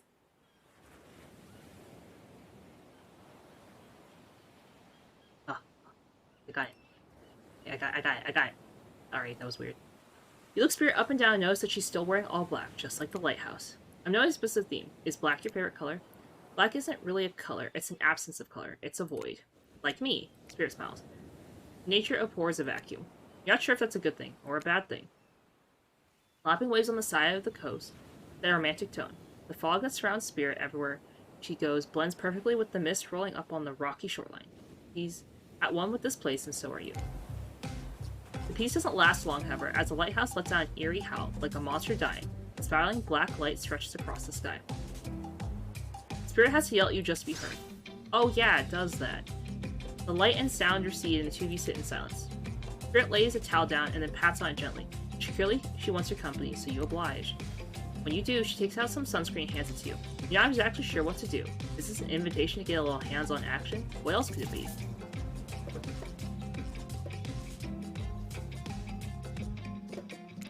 Thanks, I forgot to bring my own when I lost my memory and fell into the ocean. No problem, I figured as much. Spirit turns away while you lather lotion all over your body. Do you need help reaching those difficult spots? You see a hand floating around your back. Sure, why not? Spirit hands on your back is ice cold, but she has a soft touch. When she's done, she takes care of herself. You watch a spirit apply sunscreen to herself in the most unique way, by floating her own hand around her back to spread it on. The fact that your hands just float around you like that, you can reach things way easier than I can. It's almost like you're some kind of superhero. I'm glad you get a kick out of it, but floating severed limbs isn't exactly the type of superpower you wish as for a kid. I'd much rather be able to read minds. Maybe then I understand why some people act the way they do. I'm truly sorry. I clearly hadn't thought through what your experience was like. I was just thinking that you must have gone through... I was just thinking about what you must have gone through to end up like that if it hadn't have been horrible. So we goofed, so we're just gonna restart.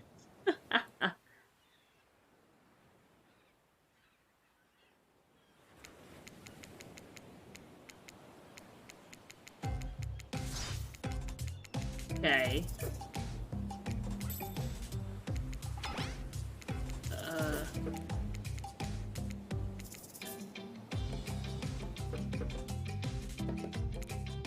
You look on and wonder, not exactly sure what to probably say in that moment. When you're staring at the spirit's back, her head turns around and notices you looking at her. I'm sorry, is something wrong? I was just thinking what you must have done to go through to end up like that. It had to have been horrible. It was worse than death. At least death ends eventually. But I wouldn't want to forget it. It literally made me who I am right now. The truth is, I could pull all these bits of glass that are stuck in my flesh out right now if I wanted to, but I don't want to. Each jar is a reminder of what my father did to me, and what the world did to him. That's why I refuse to play the universe's game. I hate the idea that I'll be forced to succumb to pressure the way he did in the end. The way the fear and anger filled him up and then came bursting out, the way his misery flooded our home and drowned us all. It's hard not to think about revenge. The dragon inside me, it's doing to me what the world did to him. I have to fight, even though it gives me strength. I must maintain control. You're stronger than he ever was, I'm sure of it. I appreciate that, Kuro. I suppose a little help isn't a bad thing. In love, in life, the world has a lot to endure alone. Maybe I could use a little assistance reaching my delicate toes for a bit of lotion. You know, having your body contorted in these vengeful poses, it really does a number on my joints. It rubs the lotion on his skin. Oh no.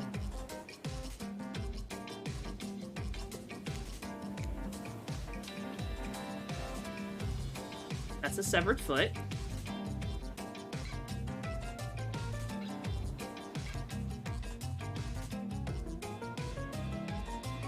Oops. I think I might have to redo this one.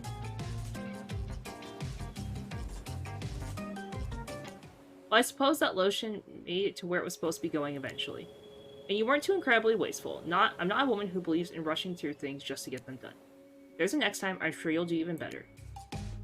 Look up at the lighthouse, its ominous dark form hovering above this movement between spirit and yourself. Evil as it clearly is, in the case it does you a blurring another ominous moan and bursts of black light that resurrect you from an awkward silence. From seemingly out of nowhere, an ancient-looking ship appears in the water. It clothes itself a thing of death. A spirit of the ship once sailed these seas centuries ago. Is this Davy Jones's ship?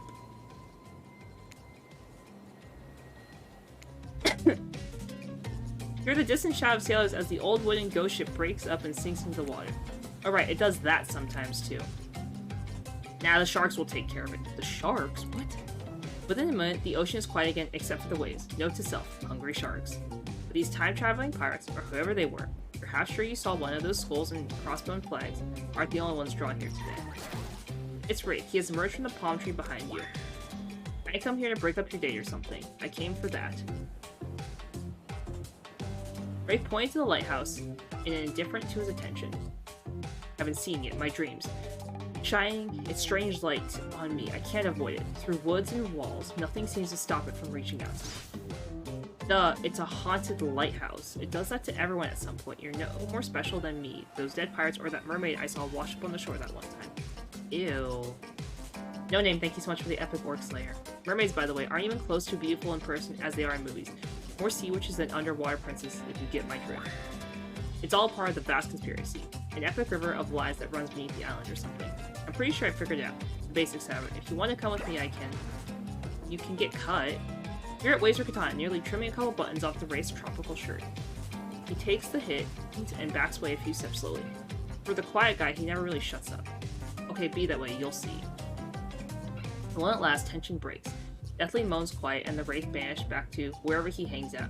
You scooch closer to the spirit, breathing in the damp, foggy air that seems to emanate from her. It's not quite clear how the whole fog thing works, but you don't care. You're feeling this moment. Spirit seems to be feeling it too. She starts to adjust her robe, and you get a peek at the bathing suit underneath. For someone who seems intent on proving how little she cares about what other people think, she put a lot of work into getting that suit. It's got straps for days. However, you're so focused on what's happening with Spirit, you don't see the next interruption coming. Dave and Claudette and Dwight burst in on you and interrupt whatever you were doing, and it doesn't seem like they're worried they bump into much. We're here to make a very dramatic announcement. Well, technically, we're here to invite you back to the beach, where we'll be making a dramatic announcement. Okay. When you arrive on the beach, you realize you were set up. Despite promises of announcement, Dwight and Claudette simply stand quietly. This isn't all what was promised. Wait a minute, there's no announcement here. But there is. It's me! You got mine ears, my friend? I told you to get lost. Don't you see? Lost is what I am. And so are you. And I know the way out. I got my map back. My secret lair. Literally and figuratively. Yeah, I know the difference. That's why you should ditch the spirit and come spend the rest of the night with me instead. You got a secret lair? Didn't even have a secret lair. I got a sap. Sap in my secret hair? The flap on my secret chair? Don't change the subject.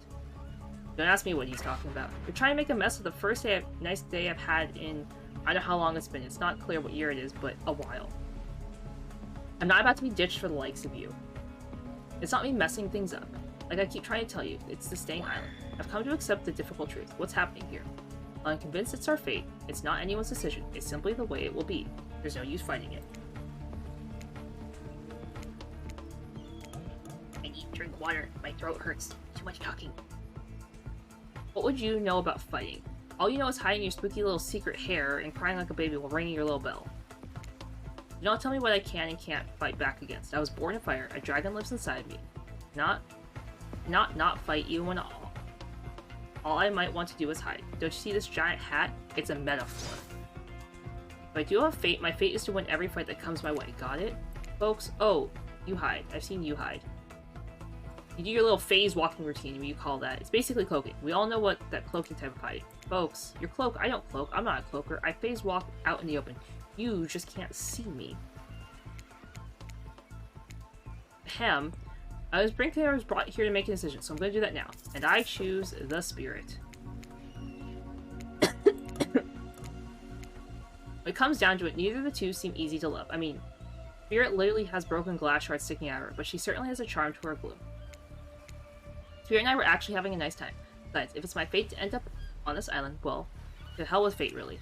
And don't take this the wrong way, Wraith, but the amount of awkwardness you pack into a single day, no wonder you're so skinny. And all that second-guessing yourself must burn a lot of calories. No offense taken. Yeah, okay, it's true. I can be a little awkward, I guess, sometimes. So, I'm going to stick with Spirit. Spirit breathes a sigh of relief.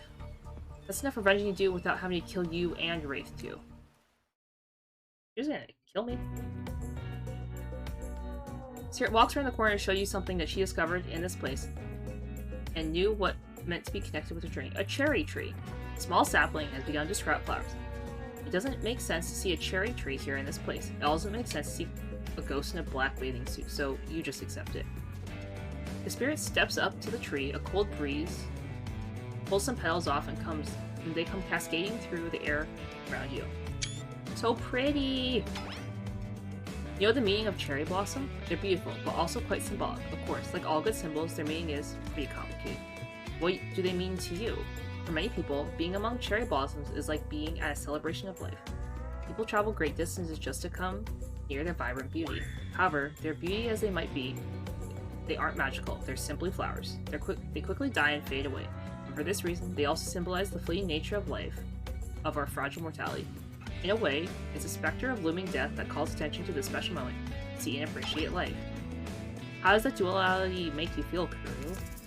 Thank you so much for lurking, Ace. Thank you, thank you. Frustrated. How can anyone find comfort even for a moment with death and decay looming on the horizon? It makes me so frustrated. It makes me so mad. I want to do something about it. I want to strike back at this reality. Spirit lets you go off, staying calm despite your bubbling rage. She must know thoughts like this. Is this why she asked you? So is this... you see things from her point of view? I want to be alive. Feel connected to her in that moment. More than you have at any point before, you wonder, does she feel the same? Once the fallen cherry blossoms represent the soul of the samurai warriors, those with noble characters, those who do not fear death, those who were killed in the great sacrifice to honor their emperor. Their lives were short, but their purpose gave them beauty. Those warriors saw death coming, but they never despaired. They stood and faced it. They held their swords and stuck down their fear. Despite the samurai spirit that lives on in me, in my noble bloodline, my life has ended. My death continues to strike on. Ooh! I let go my water ball. The cycle is frozen. This cherry tree, it's not real. Though it's real. Though the petals fall, they'll soon replenish, as if they were installed here by someone. By someone with no respect to the balance of life and death. Okay. Why is she tiny and then them big?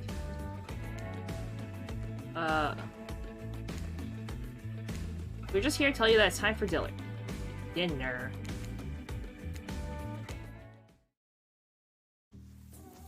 Okay, we're gonna save. What a fun day you've been having.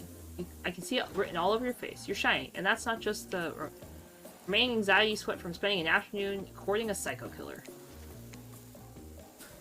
Okay.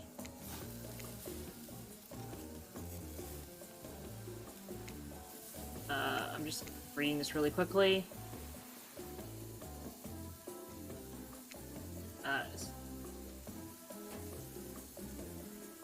However, since the race seems the biggest long shot to end up holding onto your heart, he throws caution to the wind and speaks up. It's a pretty small consolation prize for being the least loved killer on Murder's Island, but hey, letting them have this one moment in the spotlight is the least we can do.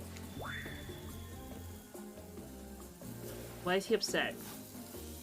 For tonight, none of that. I'm not really hungry anyway. So I say we do a simple salad or something, the green kind, not the mayo kind. Mayo is gross. I'm fine with lettuce, it doesn't have to be fancy. No iceberg though, it has no nutritional value. Letting Ray choose a mistake, that's all on us. Would you like to share your day with the rest of the group?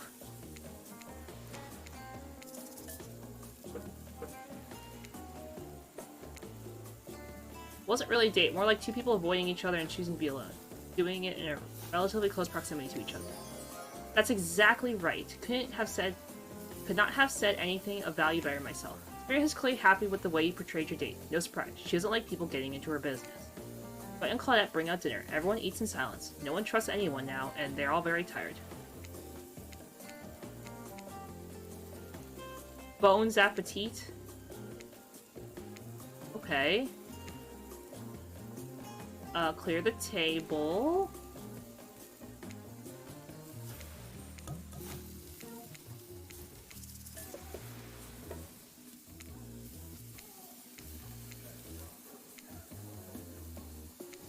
Oh. Well, I didn't want to talk to them anyway.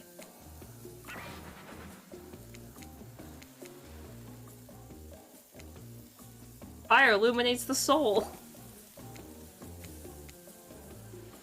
Yay, to the fire pit! Oh, we gotta pick who tells the story, I think. Oh. What? What?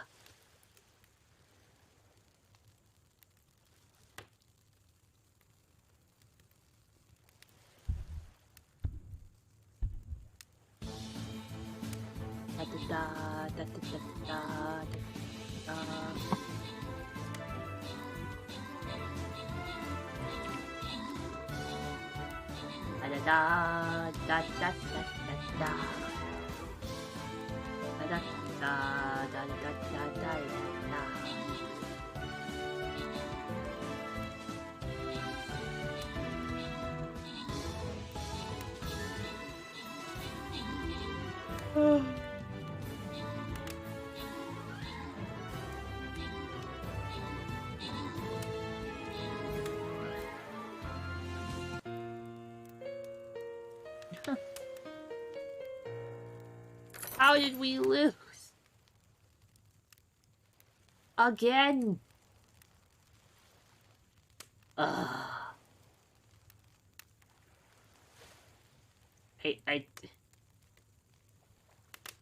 Am I just not meant to win?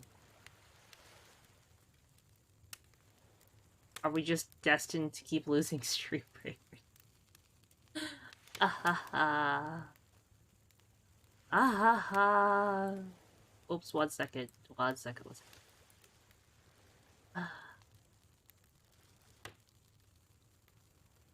This is long. I just want to thank you so much for the epic award. 1 second.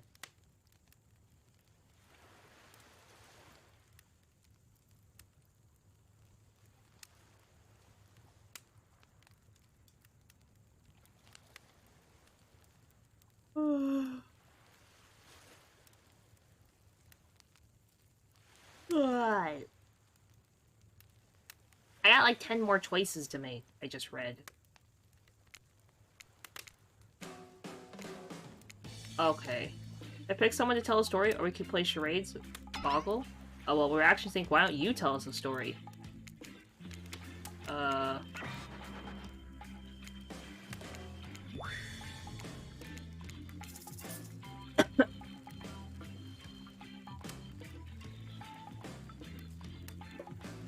don't want to tell a story. You're telling us you don't have a single story in your entire life? So sad. Truly, humanity has reached its crumbling gear. I just want to hear your voice. Why are you being like this? Because you're all so much better storytellers than I. Looking at you, bullying everyone without offending anyone. The killers blush, flattered, except Spirit. She sees right through you. Sorry. Okay, that was not a very good story. I don't mean to insult you, but it was actually quite bad. Sorry, but the narrator keeps it real.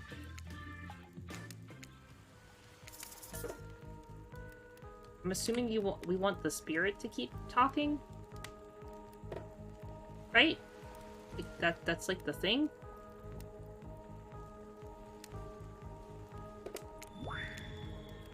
Okay. I stole this one from someone in the past who is dead now and can't do anything about it. Oh, I liked her. Look at her shocked face. I liked her shocked face. It's called The Bride, and technically, I suppose, the fiancé. One winter, a young couple decided that the next spring they would be married. The two were madly in love and could not wait for the snow to melt, so they could join in matrimony and unite their souls for eternity. Per the latest bridal trends, they decided to have their wedding ceremony at the edge of the woods by a beautiful, shabby, chic farmhouse. Together, they spent months planning the details of the wedding. The two created invitations, figured out seating arrangements, and tasted 100 cakes before settling on the perfect one. They chose Lily Koi, by the way, so fancy. When it came time to figure out the decorations, however, the bride, the fiancé, I guess, she wasn't actually married yet, wanted to take the lead and set the style. After all, her boyfriend had been wearing cargo shorts and open-toe sandals for pretty much their entire relationship, so he was definitely not to be trusted. Having decided on such a lovely, natural setting for the ceremony, the fiancé decided that she would create a unique floral arrangement from the local wildflowers that surround the farmhouse. As soon as the sun rose on the first day of spring, she set off into the woods. Each day she spent hours mapping out where the best blooms could be found, and preparing to pick them herself the morning of the wedding, though they would be the height of their freshness and beauty. Enamored by the incredible variety of flowers in the woods, she surveyed the bride. The fiancé said that since they had not been yet married, became obsessed with knowing just how many there were, so she could choose the absolute best. When the fateful morning of her big day finally came, the fiancée told her husband-to-be that she had one final errand before the wedding. Excited for the ceremony to come, she dressed in her beautiful white gown and set off into the woods to gather the flowers. Treading carefully, she followed her route, selecting only the best stems and collecting them in a basket. However, when she came upon a familiar clearing, something was not as she expected. Somehow it was more beautiful now than it had ever been before, and just on the edge of her view was a new brush filled with blossoms so vibrant, so colorful, she became dizzy just looking at them. But the fiancé ignored her sudden spell and pressed ahead, skipping a flower after flower, and every time she did, she noticed just a little her ahead in possibly even more beautiful blossoms. Carried by the sweet fragrance of the spring air, the fiancé crept further and farther into the woods. She turned a corner, stepped over the mossy fallen tree trunk, and realized she had been here before. But this wasn't the clearing she remembered, or at least not how she remembered it. Flowers were silently overripe, decaying, falling from their stems into festering, moldy piles on the floor. Where bees had been, now only flies buzzed. Where the scene of flowers had once intoxicated her, the odor of mildew now made her sick. She turned and looked back, but the path was dark. Into a shadowy glen she walked and walked and walked. That day, the guests gathered at the farmhouse. The fiancé was nowhere to be seen. Her friends and family and love began to look for her, but to no avail. They reached the pasture, the tree lines, and into the forest, but there were no beautiful wildflowers or young lovers to be seen. Just old, dead trees, trampled vines, and moss-covered rocks. The fiancé stayed a fiancé for eternity, always wandering, looking for fresher blooms to clip, but never finding them. Distracted by a never-ending search for perfection, unable to see you are loved by who you are, out there all alone. I thought it was beautiful and sad. Juan, thank you so much for the epic Templar.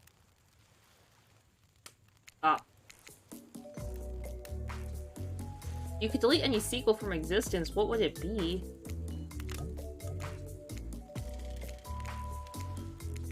Okay. A romantic Twilight moment?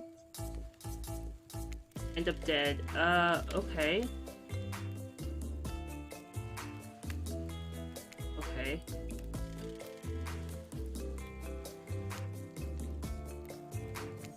Don't trash talk the spirit. Okay.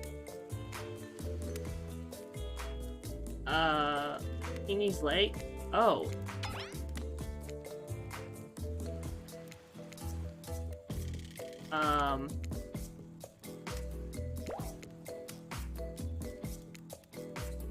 Despite Trapper's insatiable appetite, it seems his attention, along with the attention of everyone else, is still on you. But I don't know, pick one of us maybe just to move, so we can move on, all move on with our lives? Okay. The spirit, because we're trying to... We're not supposed to pick her. He doesn't seem very excited that we picked her.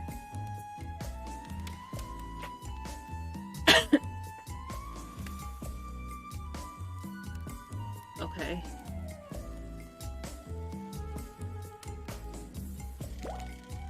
Okay, I despise phoniness, so I'll be honest with you.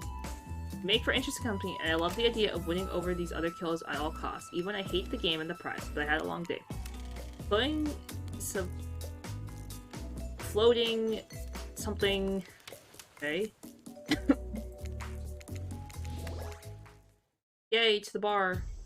Oh, the little blob didn't go away.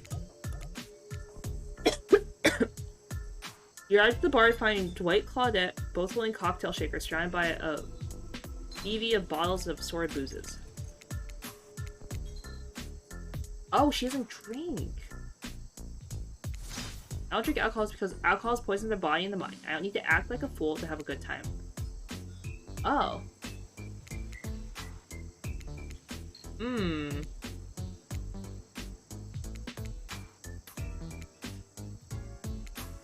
Mixology is a real thing. It doesn't require alcohol to be interesting. I'll have you all know that I worked at a restaurant before I was violently executed by your father. Whom you will have your bloody vengeance, right, so be it. What about you, Crew? Do you drink? Well, she's not gonna drink. Why would I drink?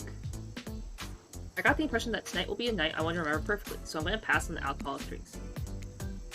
Alcohol is a false escape. Besides, it's not like sober people can have fun. Can't have fun.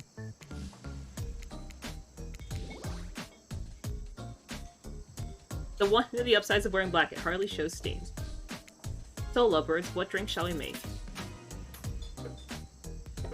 I mean, she's dark, and we went to this... Oh. Yeah! Please let us demonstrate how a dark and stormy is made. First, rum, or in case rum extract, and a bit of apple juice is poured over ice, and fresh ginger beer is added, garnished with a lime wheel, and drink.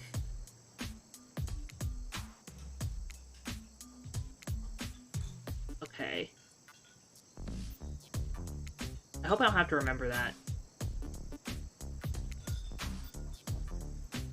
I hope I don't have to remember that at all. Isn't this fun? Honestly, it's more drama-free fun that I've had since I got here. And since you picked a simple but delicious drink, we got plenty of time left to relax. Wanna make out a little? I love her shocked face. Lightning strikes a palm tree on the beach and immediately starts a fire. The gang's all together again at the volleyball court. It seems like only yesterday we were sitting on the sidelines watching everyone get sweaty. That's because it was. Oh, it feels like I've been here a lot longer than it has actually been. Okay.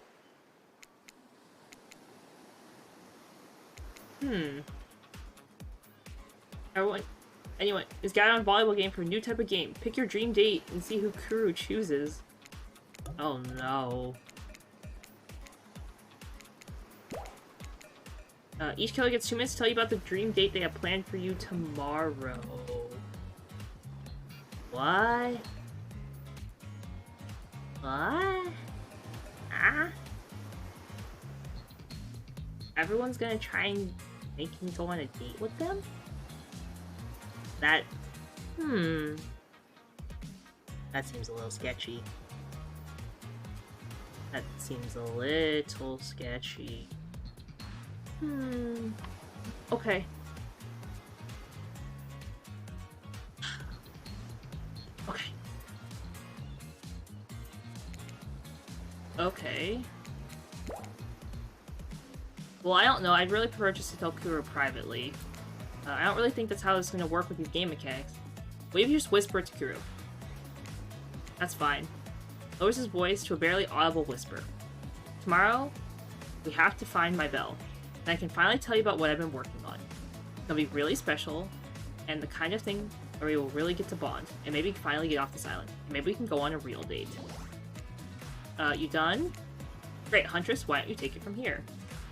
Tomorrow morning, I'm planning on a nice atmospheric breakfast on the yacht. Don't worry, Trapper. Won't even know it's gone. What was that? Nothing, go away. Then, boy oh boy, I've got such an adventure plan. It involves hunting for treasure. What kind of treasure are we looking for? Guess you'll have to pick me to find out. I'll tell you, it's primo stuff. Now, if you don't mind, I gotta start preparing because it's clear already that you're going to pick me. Okay, what's the Trapper? Oh yes, thank you. I'd love to. So, Kuro, you're thinking of picking me? Well, it's your final warning. Pick me and be punished and rewarded. Tomorrow will suck, probably. I'm not an easy guy to get along with. I know that. But I can tell you this much. I'm hiding a secret on this island that will make fans...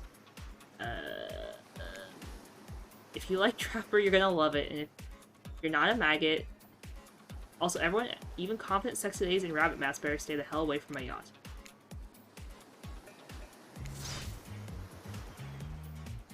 Hello, Gainful. Welcome. Tomorrow, you'll spit in the face of God, die, and be reborn anew. If you're not intrigued by that, I don't want you. Go draw crayon art with Trapper, or dig up whatever mysteries with the Wraith. I don't know what those guys do all day. All of them. Okay, so hydrate together if you intend to hang out with the spirit.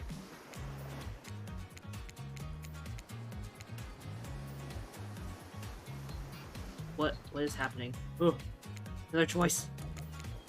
No, I didn't mean to do that. That's okay. Haha, oh gosh, how can we forget? Before you run off to slumber peacefully, there's one more thing you must do. No reality survival dating competition parody would be complete without singling out one of our contestants who is already teetering on the edge of a psychological break and giving them a little push. Hold up. This has been a survival dating competition parody this entire time, and I'm just finding out now? Welcome to Murder Island. It's now time to eliminate one of the killers. You can't kill a killer, but can you break their heart? You dare even try? You mean, that's right, tomorrow one of these sexy slicers will not be eligible to take you on a date. Who is it gonna be?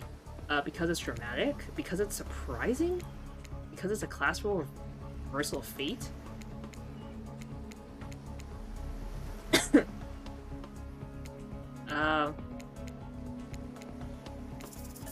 We're gonna eliminate the Trapper. Bye, Trapper. That's very simple. Trapper, you're scaring me. You're eliminated. That's fair. Honestly, though, I don't care. You suck.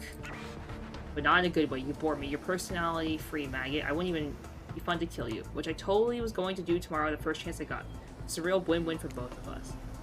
It might kill you, though, out of principle for eliminating me. Sleep with both eyes open and have fun on your date tomorrow. Now that you've broken the heart of someone heartless, you should get some shut-eye.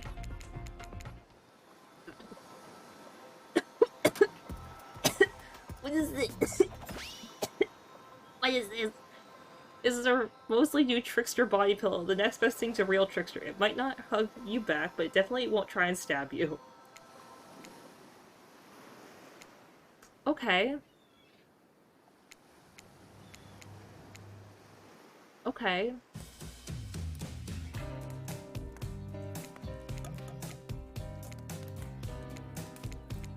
Let's check in with everyone, especially with our loser.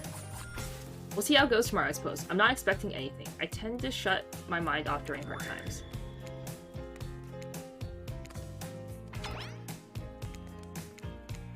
Now, if you'll excuse me, I think I saw a raccoon over in that tree, and I'm feeling peckish. I don't really know what's happening here. I honestly haven't been paying attention. Okay. Oh, Kuru? Sorry, I forgot. I'm focusing on other things. More important things. One way or another, I won't be here for much longer. I don't handle rejection well. At least I don't think I do. No one has been dumb enough to reject me before. Yeah, the more I think about the anger I'm getting. And I'm a giant rage monster, so everyone in this room should be scared right now. Turn the camera off. Yes, I died because of the trickster body pillow. Do I think there was a chance I might get eliminated? Yeah, I did. Does I care if I got eliminated? Not even a little. Does the volume of words I spend talking about how much I don't care about things signify a deeper yearning with me to be seen, heard, and validated by those around me? Nah. What? You're not a part of this? You don't get a confessional. It's cool, man. I'm not part of anything. You feel me? I'm not a cog in anyone's machine. I'm my own machine. This whole thing is pretty cute, though. Charmingly low-budget, old-school marketing vibes, and not gonna lie, I kinda wish I wasn't so busy right now. I'd definitely be down with a reality show-style dating competition with survival elements. But I got my new upcoming tour, finalizing a new sneaker line, producing a limited series of on my life, starting a new social media NFT crypto app, and doing these private gigs over on IP Island. My dudes, you gotta come check it out. IP Island, it's dope. It's where the real killers are hanging out. Fully licensed, no legal drama. Lawyers, take a hike. I'm gonna tell everyone that Trickster said that about them, don't worry. I'm talking your favorite established characters from all over pop culture that can't be seen on this island. Hell, you probably can't even mention it, like Don't you say it, look, we get it. You're very popular and in demand, but we have a game to get back to. Ghostface. Whatever, I don't even care. I'm the Trickster. See you around, Kuru. You too, narrator.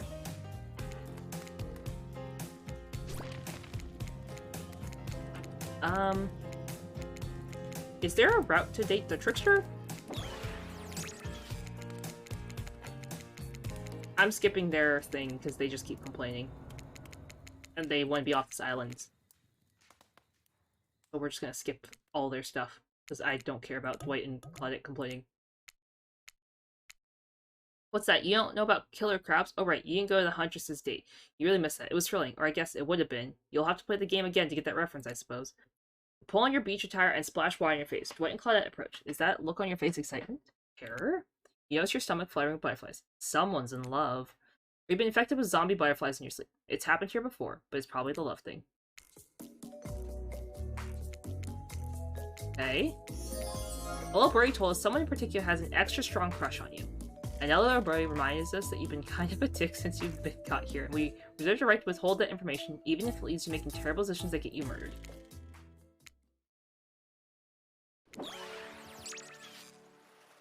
You make your way over to a row of hotties. Claudette and Dwight stand off to the side, hands behind their back.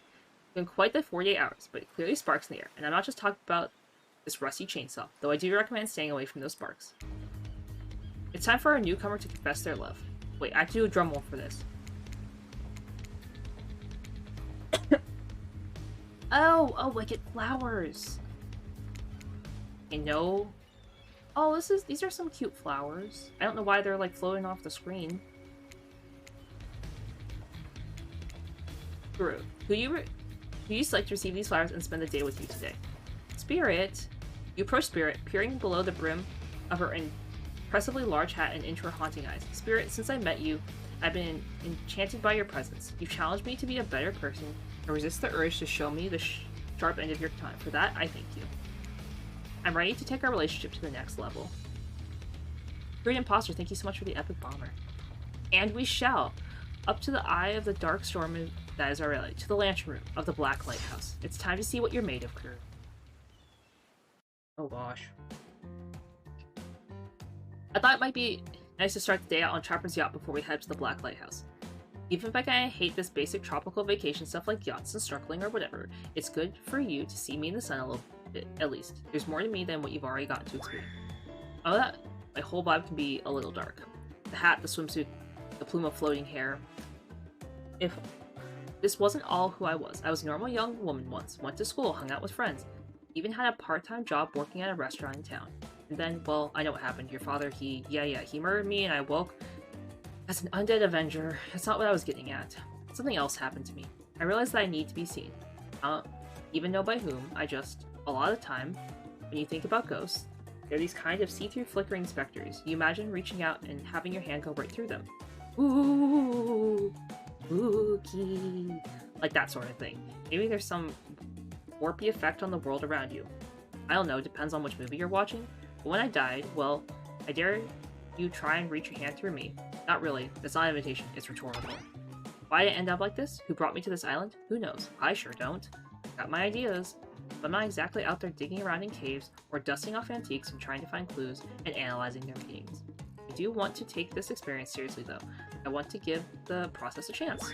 It may be a dumb process, and one that I have extremely little respect for as a person. You just woke up on this beach with no memory of who you are or where you came from, and rather than freak out and simply try to swim away, you gave this a chance. It's not. However, the fact that you didn't even try it, I think that means you got courage, or an open mind, or I don't know, maybe you just stuck around. Because you like someone you met here. Maybe. Ah. Oh.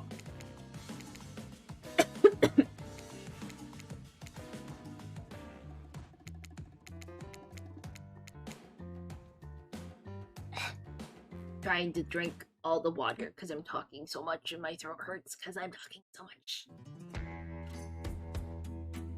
I'm liking this game so far. Would I recommend it? Absolutely.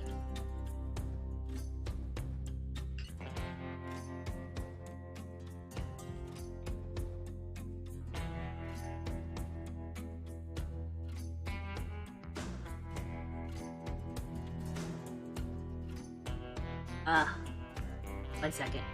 My nose is itchy.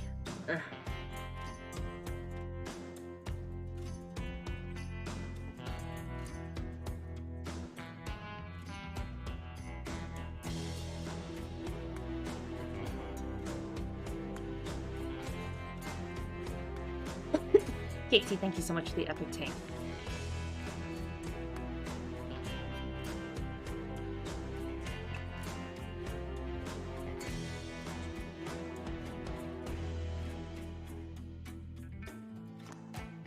Okay, you're at the beach near the majestic Black Lighthouse.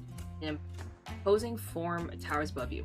A flock of birds circles lazily, no sense of fear or urgency, as if circling a corpse that hasn't moved in ages. I'm excited about today, see?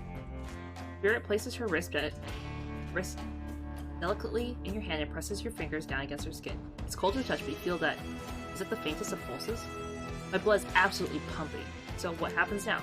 Now I show you something that no one has ever seen up close before. Well, no one who has lived to tell about it. We're going there. Oh, the top of the lighthouse. Okay. Oh, Wraith, go away.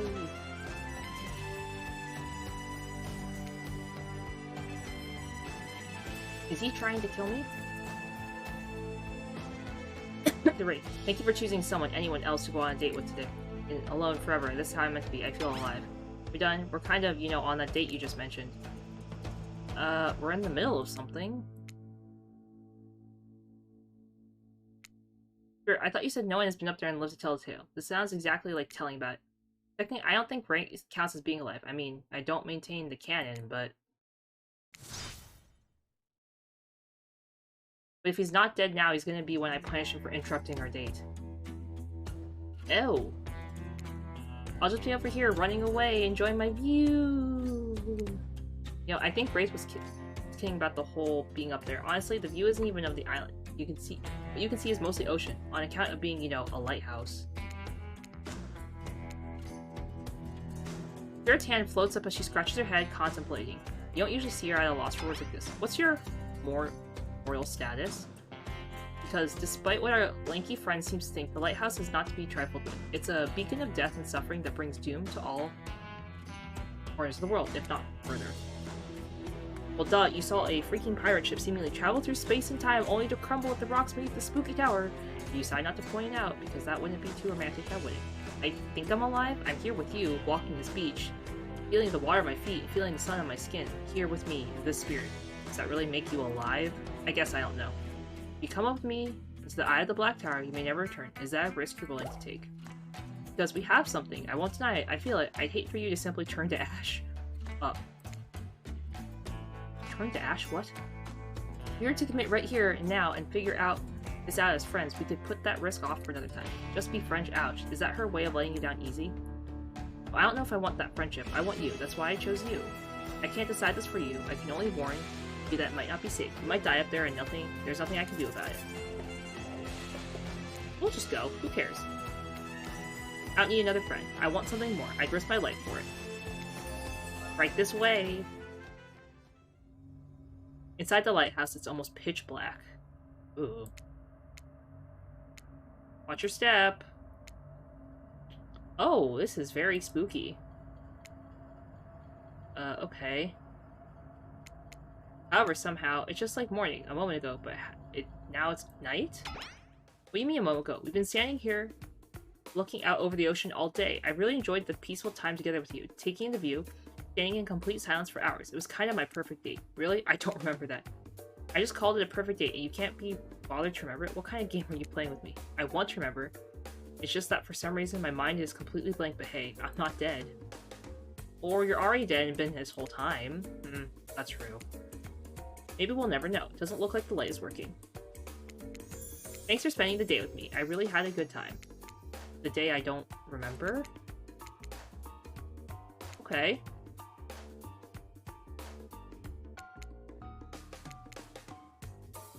The spirit is interrupted by a strange hum, and it becomes frightfully clear to you that Swish wasn't for the stairs. It was for the main lantern. A lantern that's now being powered up. What's happening? A smell burning begins to reach up your nose. Lucy, it looks like maybe that wasn't for the stair lights at all. Now we really see who's alive and who's really dead, I suppose. It was bound to happen sooner or later. You slam your eyes closed, hoping that somehow not looking at the light itself will protect you. Not sure I see the logic in that, but if it is magic, it kind of defies logic. I want to see it, but well, I'm a little scared. Don't look directly into the light, open your eyes, and only look at me. I'll keep you safe.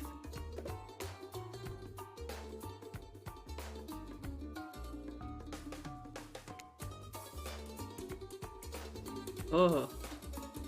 This is hard. Am I supposed to look only at the spirit? How's that perfect?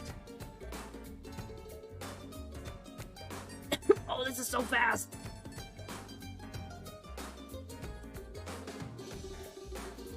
Are you okay? You seem okay. I hope I haven't ruined this by pushing you to do something you weren't meant to do. You're so brave. Maybe not even coordinated, but certainly brave. I'm so lucky you put yourself through this for me. It shows that you're real. Despite your attempt to resist the incredible force of energy for the Black Lighthouse's lantern, I refuse to subside. No, it can't be ignored, and it doesn't matter if you look directly at it or not. In the end, it was just a trivial game. This is real life and real magic. You stare at it now, and its power generates your mind. Okay. The ocean speaking to me? Where am I? What? You wake up to hear the spirit's muffled voice. You get a terrible taste in your mouth, like burnt hair. The air feels damp and smells like ash. It takes time for the sound to clear up, and eventually the spirit's words start to make sense to you. However, it's clear she's talking to someone else, not to you. You know how sometimes people say, it's not you, it's me? Well, this time it's you, and it's also me. I can't believe I thought you would change for me. I can't believe I thought you were doing... I thought what you were doing was a sacrifice. You never gave anything up for me. Well, today I saw what love looks like, and it looks like a whole lot different than this. I don't think you're hearing me, which is weird, because I'm practically shouting. Nobody breaks up with Trapper. Nobody. Oh yeah, fine. Nobody breaks up with Trapper, but I'm not doing that. I'm dumping. Don't you say it. I'm dumping Evan McMillan. There's nothing you or he could do about it. It's over between us, Evan. The spirit and the Trapper were together? Huh?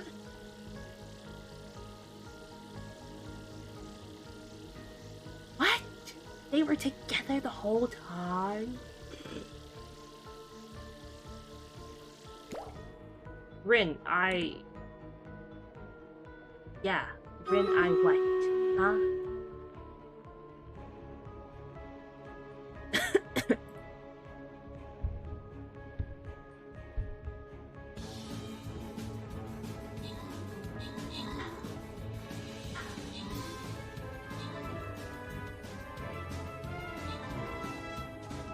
Yeah, duh, we have to have the fight. We have to have the drama. The drama. The hard times. The breakup. Of my girl and, the trapper, which is weird, but that's okay.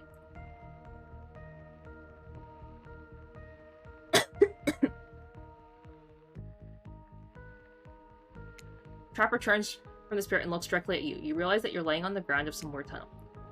I think that your shouting woke up Kuro. Well, are we supposed to play...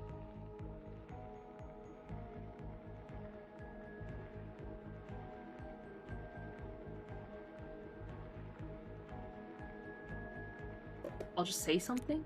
I'm sorry, I think I interrupted something very personal and also quite scary. I swear I wasn't trying to listen, but I heard a lot. Probably not everything. I think I woke up in the middle. What'd you hear? Just you dumping Trapper? We were never together. I mean, we were together, wink wink. I know you're wearing a mask, but we can see your eyes. I don't think you need to say wink wink wink out loud. Another reason I'm right to have dumped you. You did not. It was mutual. The jig is up, as they say. They know you're awake now, and you're gonna have to deal with this awkward situation head on. Kelly, I shouldn't be here. You two have a very personal conversation that I don't need to be involved in. I don't even know how I got here, not on this island or in the Screaming Tunnel. As far as this island goes, your guess is as good as mine. As far as this tunnel goes, we brought you here. You and Trapper, but after the lighthouse came on, you blacked out. On your way down, I thought you might have hit your head on something. It was hard to tell what blood is new or old around here. Either way, I wanted to get you someplace safe, so I asked Trapper for help. Not that I can carry you, I just didn't feel like it, you know? I hate anything messing with my shards. Trapper, on the other hand, he loves nothing more than having an unconscious body draped over his shoulder. I could ask Claudette and Dwight for help, but I don't trust them. Do you trust Trapper? Like and trust are two different things. You might think Trapper can be a real jerk, but you'd be right. But you get to see what you've seen with him. Brought you down here because we're the only ones who know about this place. It's part of an old network tunnel that connects different places on this island. The Wraith is literally everywhere.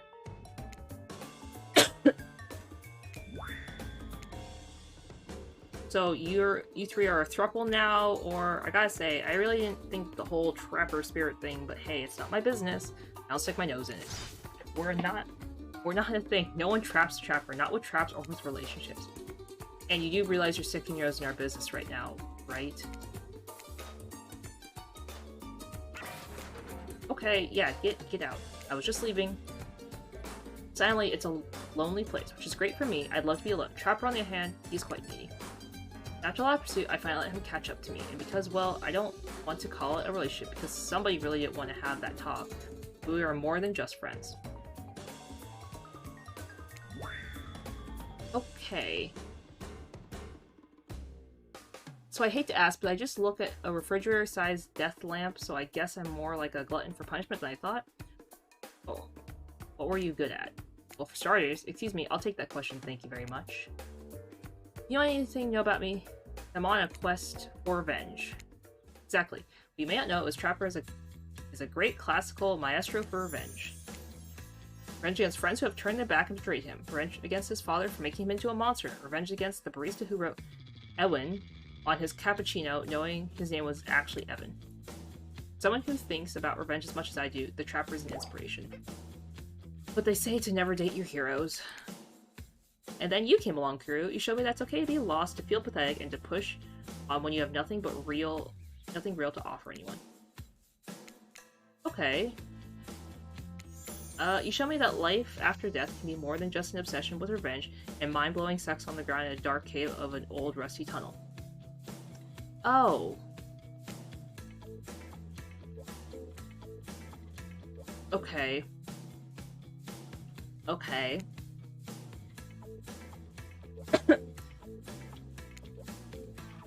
But we spent some time together and I realized there's actually something real here. I don't want to give up on it, I don't want to give up on us.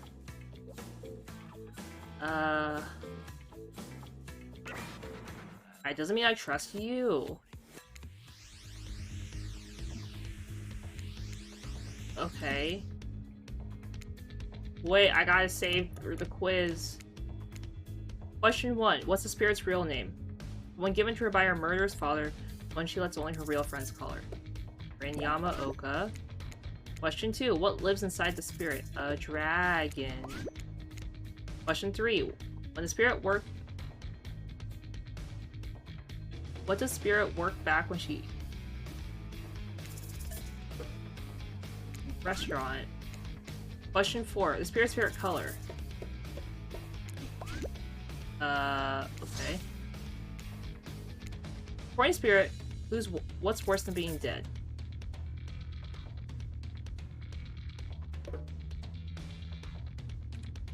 What?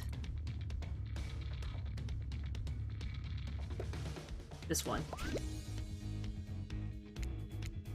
So I killed them all right there on the spot. I killed them, didn't solve any of the budget problems. Sure did feel good. Congratulations for passing Trapper's test. I guess I proved you dating spirit or whatever. I never really cared in the first place. I just hope you'd slip up and give me a good excuse to wet my blade with your blood. Maybe I'll find a reason tomorrow. For now, you two have fun. Wink, wink, wink. Trapper out. Sorry you had to endure that. What, 5 measly questions? It was nothing. Not even that. The ridiculous unnecessity of it. The whole thing. Waking up in a random tunnel, overhearing our argument, the news that Trapper and I had something going on, the stupid quiz, all of it, especially the whole Trapper out catchphrase. It's only because I actually like you. None of it would have happened if I didn't. And I like you too, Spirit. Please call me Rin. Ooh, Rin. I really didn't feel like our lighthouse experience was complete. There's something else I wanted to show you. Alone up in the lantern room of the tower. Oh. There's no place I'd rather be. Ooh. Oh gosh, what's happening? You excited to return to the lantern room of the lighthouse despite all the drama and worry of the previous part of this place to you. More importantly, you're excited to be here with the spirit. What makes it all more crushing is your interest by the arrival of Claudette and Dwight. Claudette, Dwight, funny seeing you here. What, did I say funny? I mean tragic. Tragic? I don't think so. What could be more tragic than a family reunion? Those are always joyous occasions in my experience. Why is... Oh, the light turned back on. Now, please don't interrupt. FBI, open up! Hello, police? Hello, FBI agent man, sir, person, hello? You think after all this time, you know we've got your best interests in mind. Wait, what? Of course, I don't think that. Got wax in yours, friend? I asked you not to interrupt. The light passes and the two survivors return to their normal states. Breezy up here. I should have packed a sweater. What is happening? Hey, watch language. You shouldn't speak that way. Around your elders. Oh, hey, Grandpa? Grandpa showed up. Grandpa! Grandpa! Well, not the grandpa we thought, but Grandpa! Look, Grandpa made his appearance, Juan. My little Rin, you're such a woman now. They grow up so fast. What? True, meet Grandpa Kazan Yamaoka. Well, technically, not just Grandpa. Technically, he's my great-great-great-great-great-grandpa. But that's a lot of greats in a row. I haven't seen my little Rin since I watched over her from the afterlife when she was just a little girl. And I expect you to say all the grace. It's a matter of honor and respect. Except Rin. She can do whatever she wants. She's my precious little angel. But you? Oni stares at you with his demonic red eyes. You're pretty sure even the decorative third eye on his mask is looking. You mongrel, you must treat me with respect, or so help me, I'll clean bits of your head off my Hanabo. The combo is like a metal baseball bat covered in spikes. Oh, lovely. I'm sure what a peasant like you is doing so close to the descendant of the noble YOUUUU bloodline in the first place. Dirk, Claudine, explain what's going on to me. It's Dwight, sir, and Claudette, remember? We explained to you that you were going to come meet with your great-great-great-great-granddaughter's suitor and to give or withhold your approval. 5 greats. Great-great-great-great-great-grandfather, sir. Your honor, master, sir. Dwight, he's a samurai, not a judge. Grandpa, they must have summoned you here because they think you have great judgment, and because if they summoned my father, I would be too distracted by tormenting him for all of eternity to continue with the rest of the whatever this is. Show? Game? Experience? Ah, yes, that makes sense. Only a man of my own power and magnitude can help. Nice to meet you, Kazan. Only my friends and family call me Kazan. Those who tremble in fear of my presence call me Oni. Oh. Okay, well... the Oni could definitely crush me. Well, you don't scare me at all, so I'll stick with Kazan. Peasant, I realize now the true purpose of my visit was to extinguish your light. Oh. Hold up there, Grandpops. Not so fast. You're only supposed to kill them if they deserve it. First, you should get to know them a little better. Young people these days, always waiting to kill people, insisting they must deserve it. Back in my day, you did what needed to be done because your nobility depended on it. In his day, such an important opposing presence, he sure gives off the serious old man yells at cloud vibe. You see, when I was a young man, we didn't have foreigners in our land. We didn't need them. We had an abundance of culture already. A little too much, if you ask me.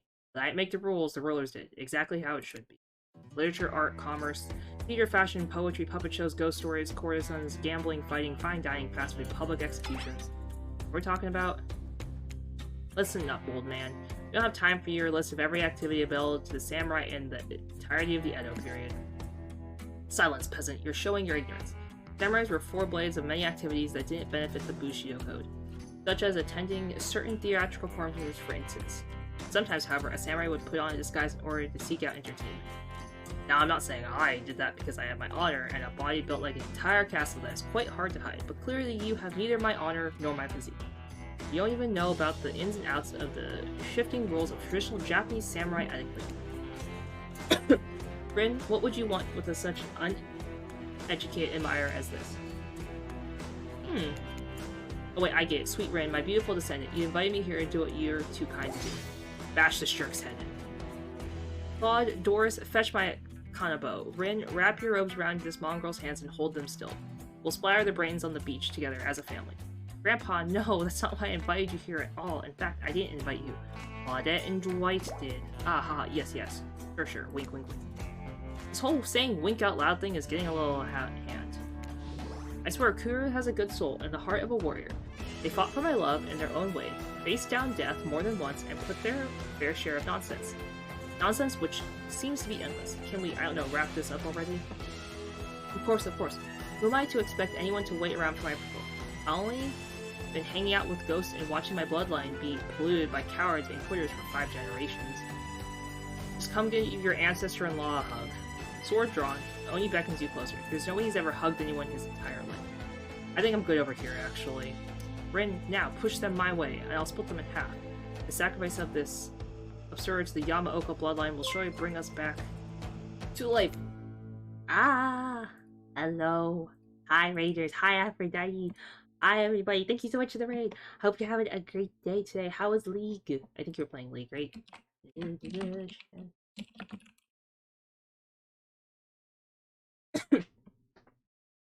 How was League? Thank you so much for the raid. Welcome, Raiders. Welcome.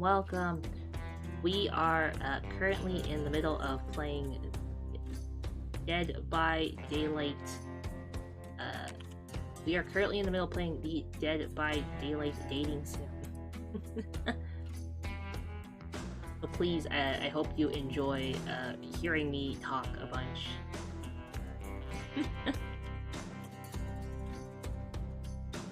You're so silly, Grandpa. We both know that only one sacrifice can get our family back on track.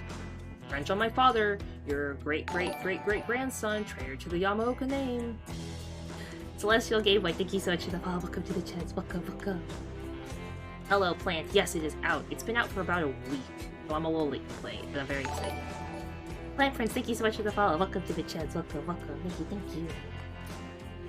The lust for violence in your voice. It fills me with cheer. I'll never forget who I am.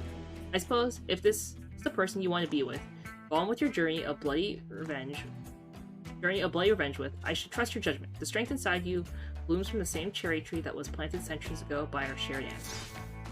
If Kuru ever treats me poorly, you have my word. On our family's honor, I will yield my katana and gut them like a fish. Of course.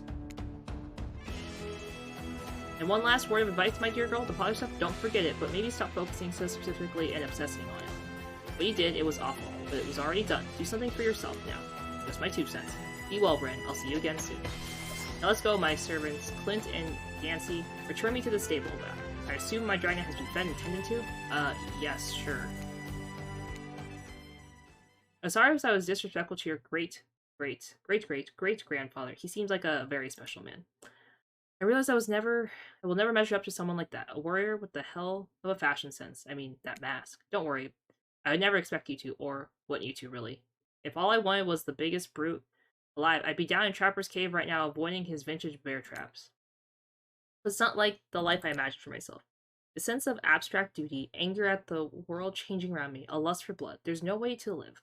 And yet, now, as you know now, it is the YOUUUU way of life.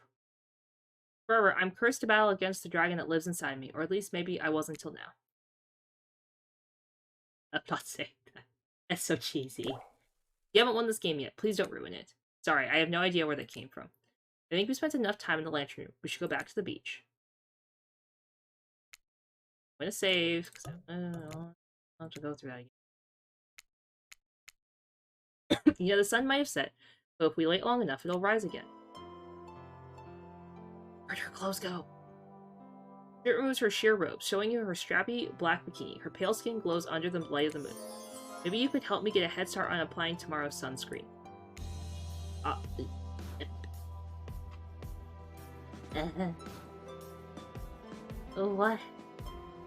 What is happening?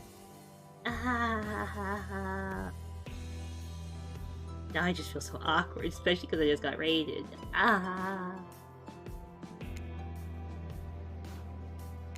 I swear though, if you tell anybody about this, I will not be labeled a freak. Not that there is anything wrong with feet.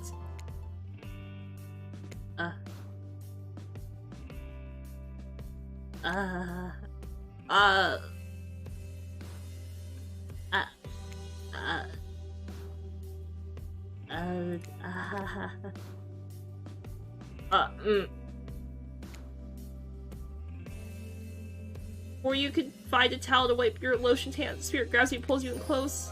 Her lips lock into yours. They're surprisingly soft and warm.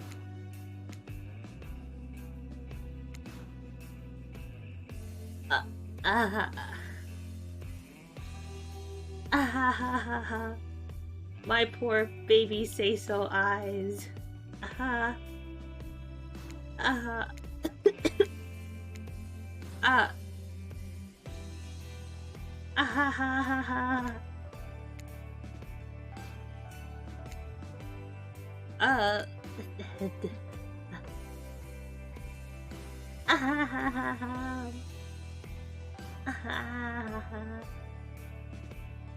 poor baby eyes. I can't.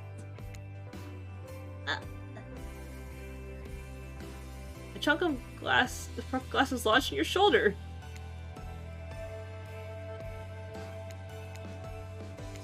Keep it. Consider a memento. I've got plenty more where that came from. We're at the beach to find Claudette and Dwight waiting for you. Now's the time, Kuru, to face your destiny. Actually, about that. Oh, there, she got her rope back on.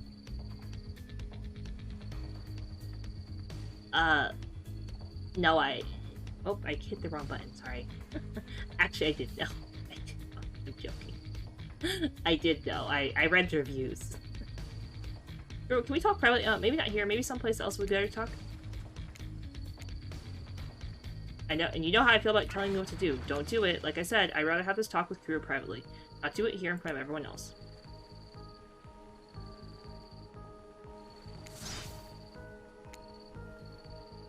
They seem so in love. I mean, not really. Spirit's still spirit. Didn't attempt to murder Kuru yet, so... Word of advice, though, if you're going to end it quickly. Oh, did someone say final house? That's kind of my whole jam. I can stay, right? Especially you, out. Alone with Spirit, you feel something awful hanging in air. More awful ever than the lingering smell of Cleaver body spray. Spirit, Rin, I don't know what you plan on saying, but before you say anything, just know that I really, really enjoy my time with you. Getting to know you over these past few days has helped me get to know myself. For that, I wanted to say thank you. That's sweet, you're welcome. And you know what? The kind of thing that shows me you've got a good heart inside of you. Too good for me to carve out and toss into the ocean, but also too good for me to love. I need someone who can share my interests, someone I can connect with, someone jaded and dispassionate, only driven forward by the desire for revenge. I need someone who isn't warm, so I can feel cold in comparison. I need someone who isn't you. Can't we just be friends?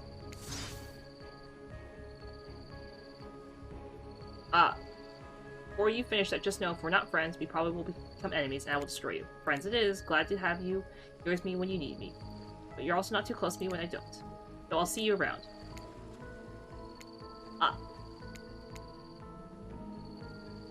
Say I'm leaving, but us, we're definitely through. The fact that you can't see that, well, just proves that we never really belonged together anyhow.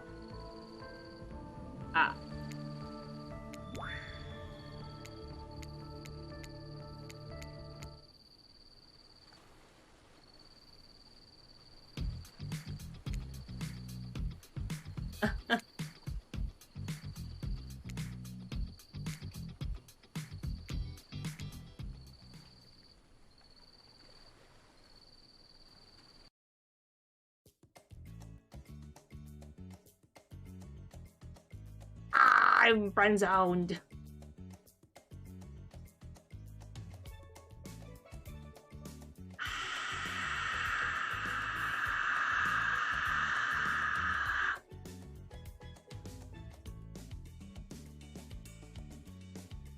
Oh, this was the friend zone ending.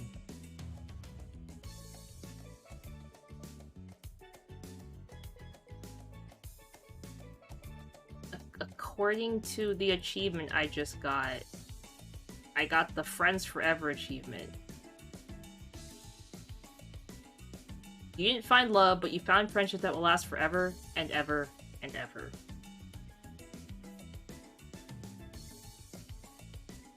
I didn't get the good ending. I got the friend ending. Fine. I didn't want to be friends with you anyway, Spirit. I don't love you. Whatever. It's fine. Fine. It's not like I wanted to date you anyway. I'm just upset. A little bit. That she didn't love me at the end.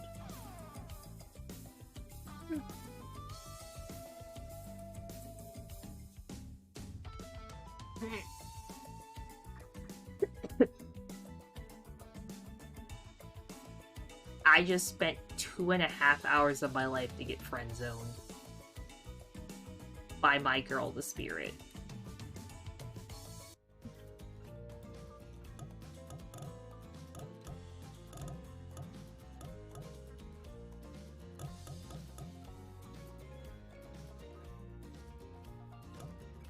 Two and a half hours of my life to get friend-zoned by the Spirit. How fast do you think I can speedrun this?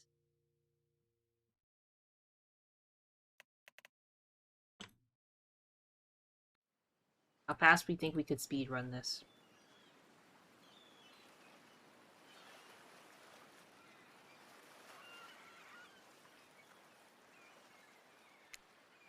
Okay, settings.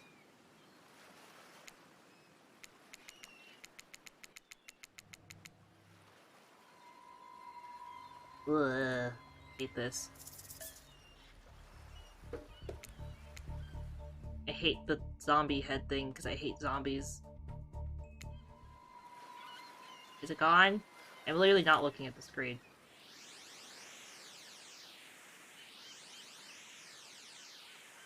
No, it's not gonna be another 8-hour stream. I have worked.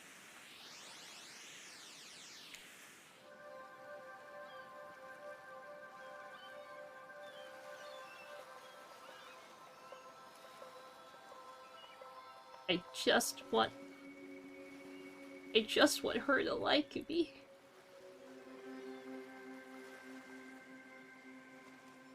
I just want her to like me.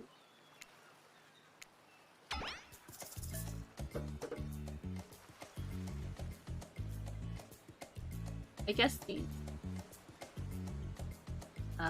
Toys, thank you so much for the epic robe. Thank you.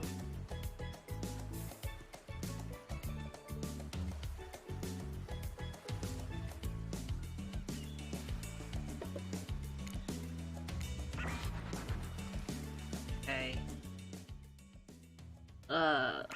Speed run.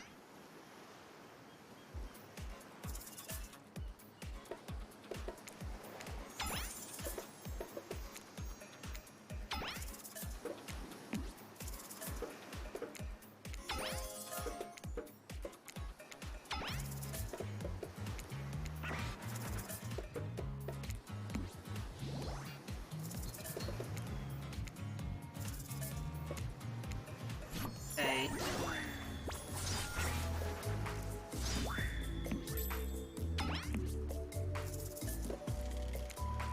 Spirit wanted to go to the bar if I remember.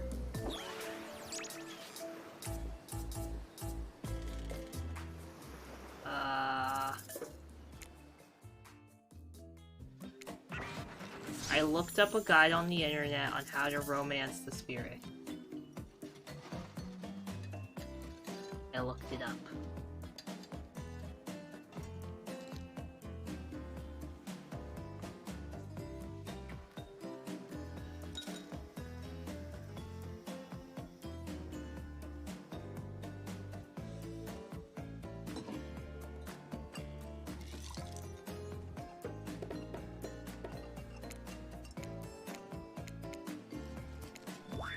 Oh. Okay.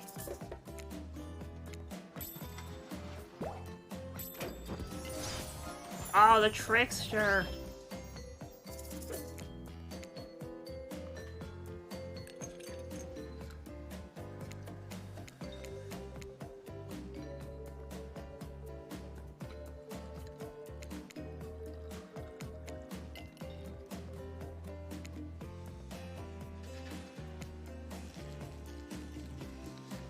Okay, we got the spirit again.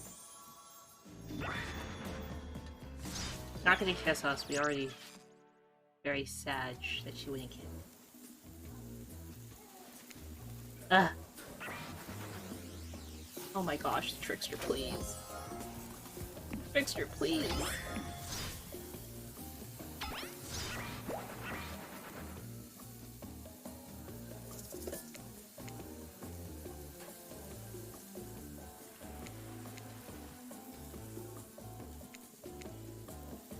Oops.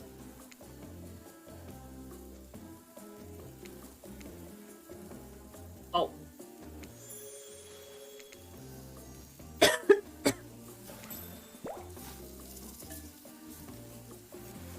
Ah.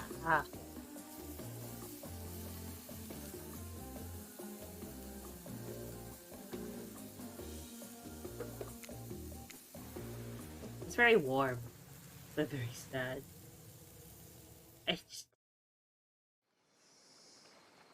I just want to... I just want the spirit to like...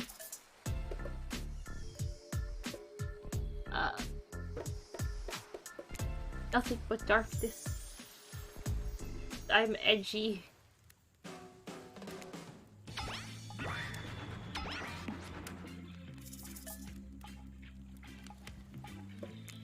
Okay, we already read the spirits thing. Okay, Ace, thank you so much for stopping by. I hope you have a great rest of your night. Sleep well, sleep well. Good night, good night. Good night, good night.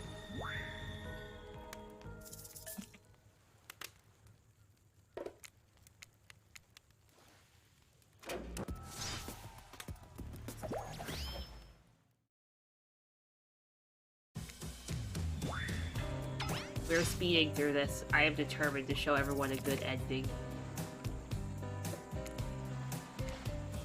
Ah, I just want the good ending.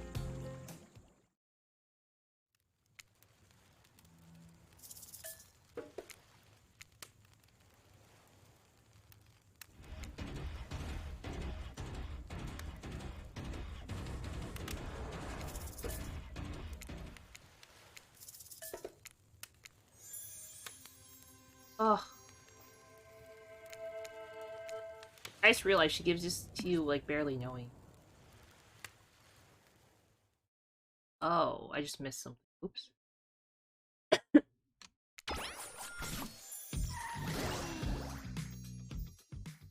Oh.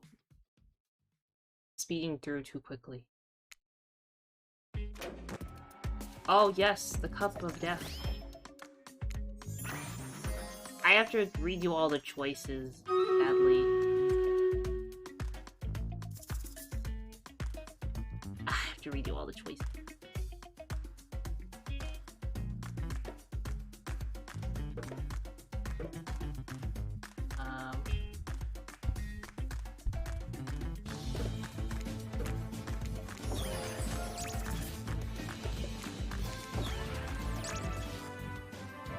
Da da da da da da da da da da da da da.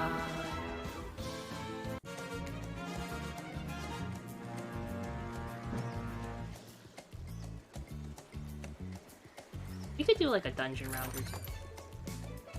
Like go through this.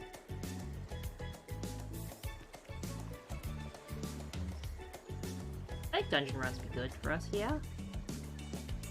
If people join, I hope.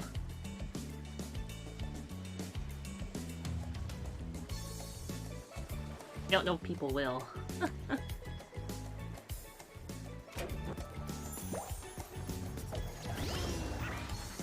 Okie dokie.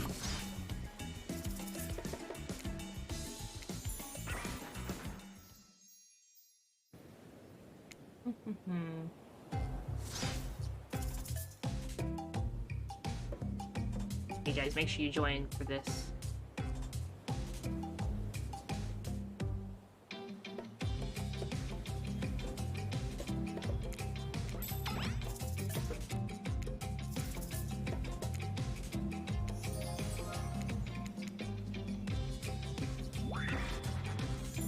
Okay.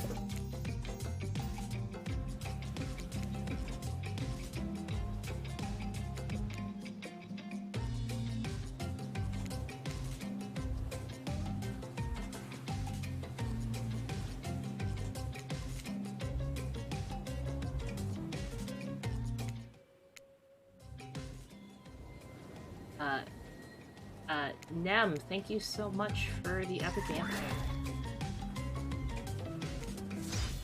Thank you.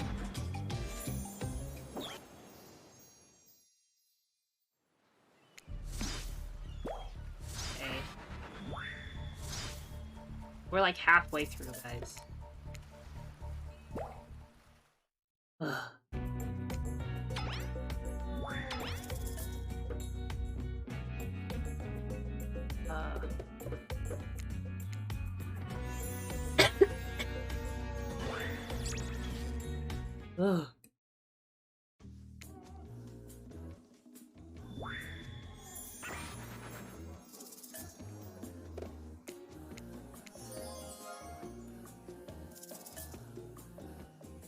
Ugh.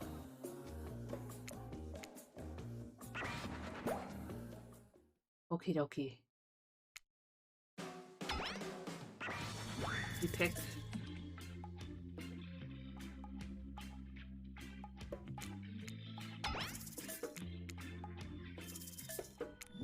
Okay, the spirit's telling her story again.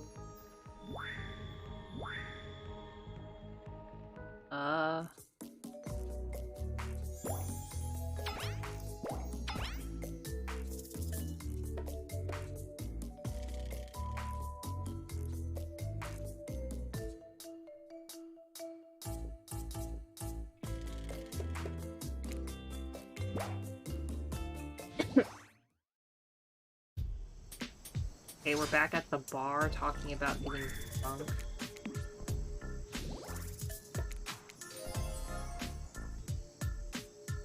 Okay.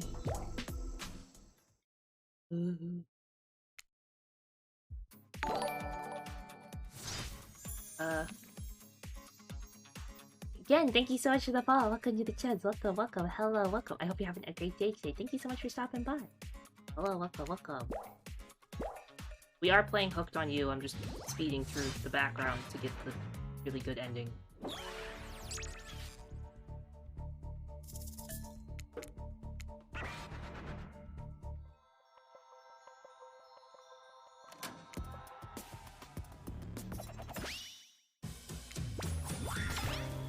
I realized I should have gotten rid of someone other than the Trapper, but I didn't know if I was gonna affect the story.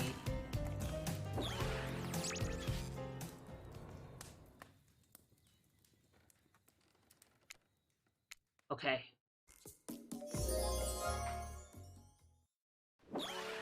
We're on the day where we give the spirit flowers.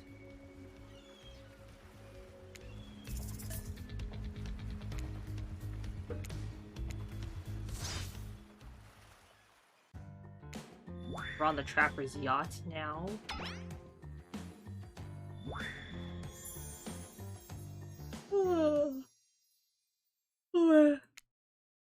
I'm so tired.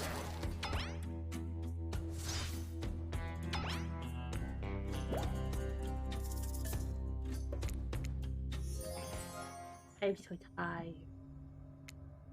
Ugh. Okay. In that whole minute for Stream Raiders, I have...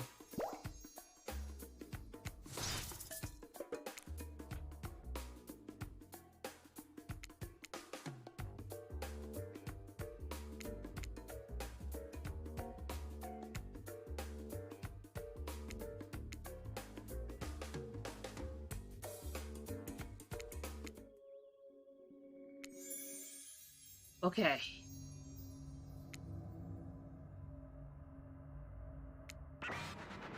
We're arguing in the tunnel with the Trapper and the spirit.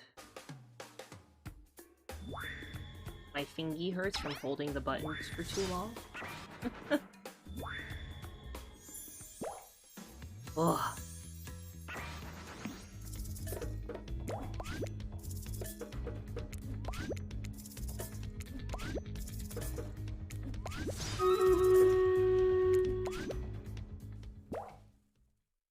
Okie dokie.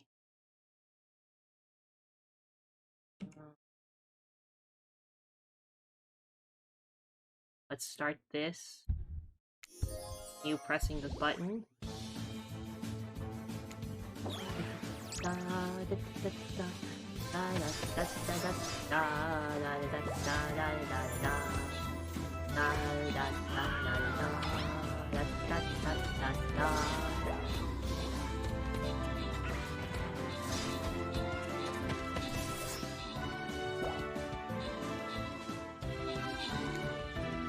Oh, here's the awkward part again.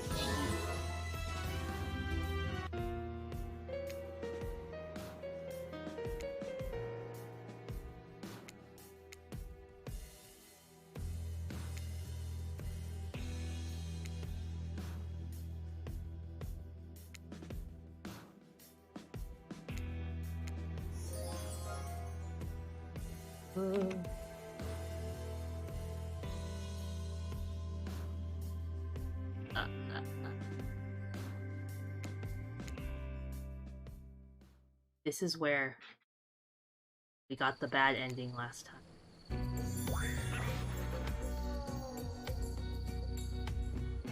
But we need to finish the show, and this is just finale, so you need to hold on for just a moment longer. After all, at this point with the whole experience, give the most demented killers a chance to find love, and it worked. To think from our official bio to discover, usually below average. Please, Spirit, take this bouquet and prepare your vows. As soon as you both say I do, we can send you off on your exclusive honeymoon. Hold up. Nobody's saying I do today. No, yeah, wait, what? Marriage is an archaic social institution, put in place by men in power thousands of years ago to maintain their control on the world.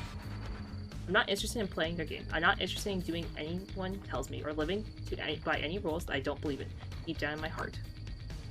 In fact, now that I think about it, I don't remember being asked if I wanted to take part in this bootleg reality TV BS in the first place. Does anyone else here agree? I'm still not entirely sure what's going on. Spirit has manifested her katana, and in a moment, the mood has changed from a romantic climax to a place of terror. Whoa, whoa, whoa. We're all just having fun here. If you just say I do, we can. I won't. But the slice of her blade, Claudette is no more, replaced by two halves of Claudette, neither of which are essentially alive. White is horrified. There's a chance he's actually White himself. Lucky for him, Khaki hides lots of things. Unlucky for him, urine isn't one of them. Meanwhile, Trapper, Huntress, and Wraith are eating popcorn. Where'd they get the popcorn? You're under the impression that Claudette and Dwight did all the cooking around here.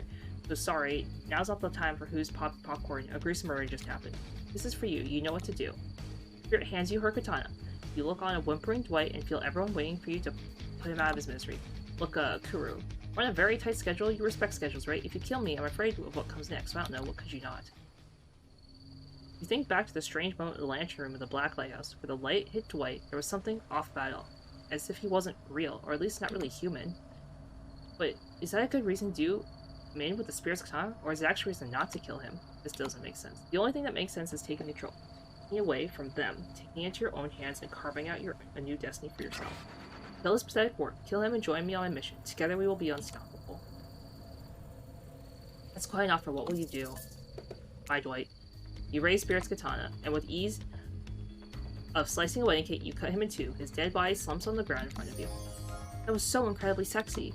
Rin placed her hand over yours, and both hold your katana, your fingers intertwined. You look at the other killers and see something new on their faces. Respect. You're one of them now, ruthless, uncompromising, splattered with blood, a killer.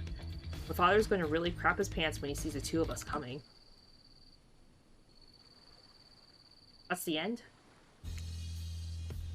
Oh, I was like, what? What are you waiting for, lover? You sit on the beach, below the black lighthouse, watching seagulls devour the liver of the dead pirate who was washed up on shore. Just think about how much I love you, Rin. Well, stop thinking and show me. Do you think we'll ever leave this place? What do you care? I hope we don't. Ugh.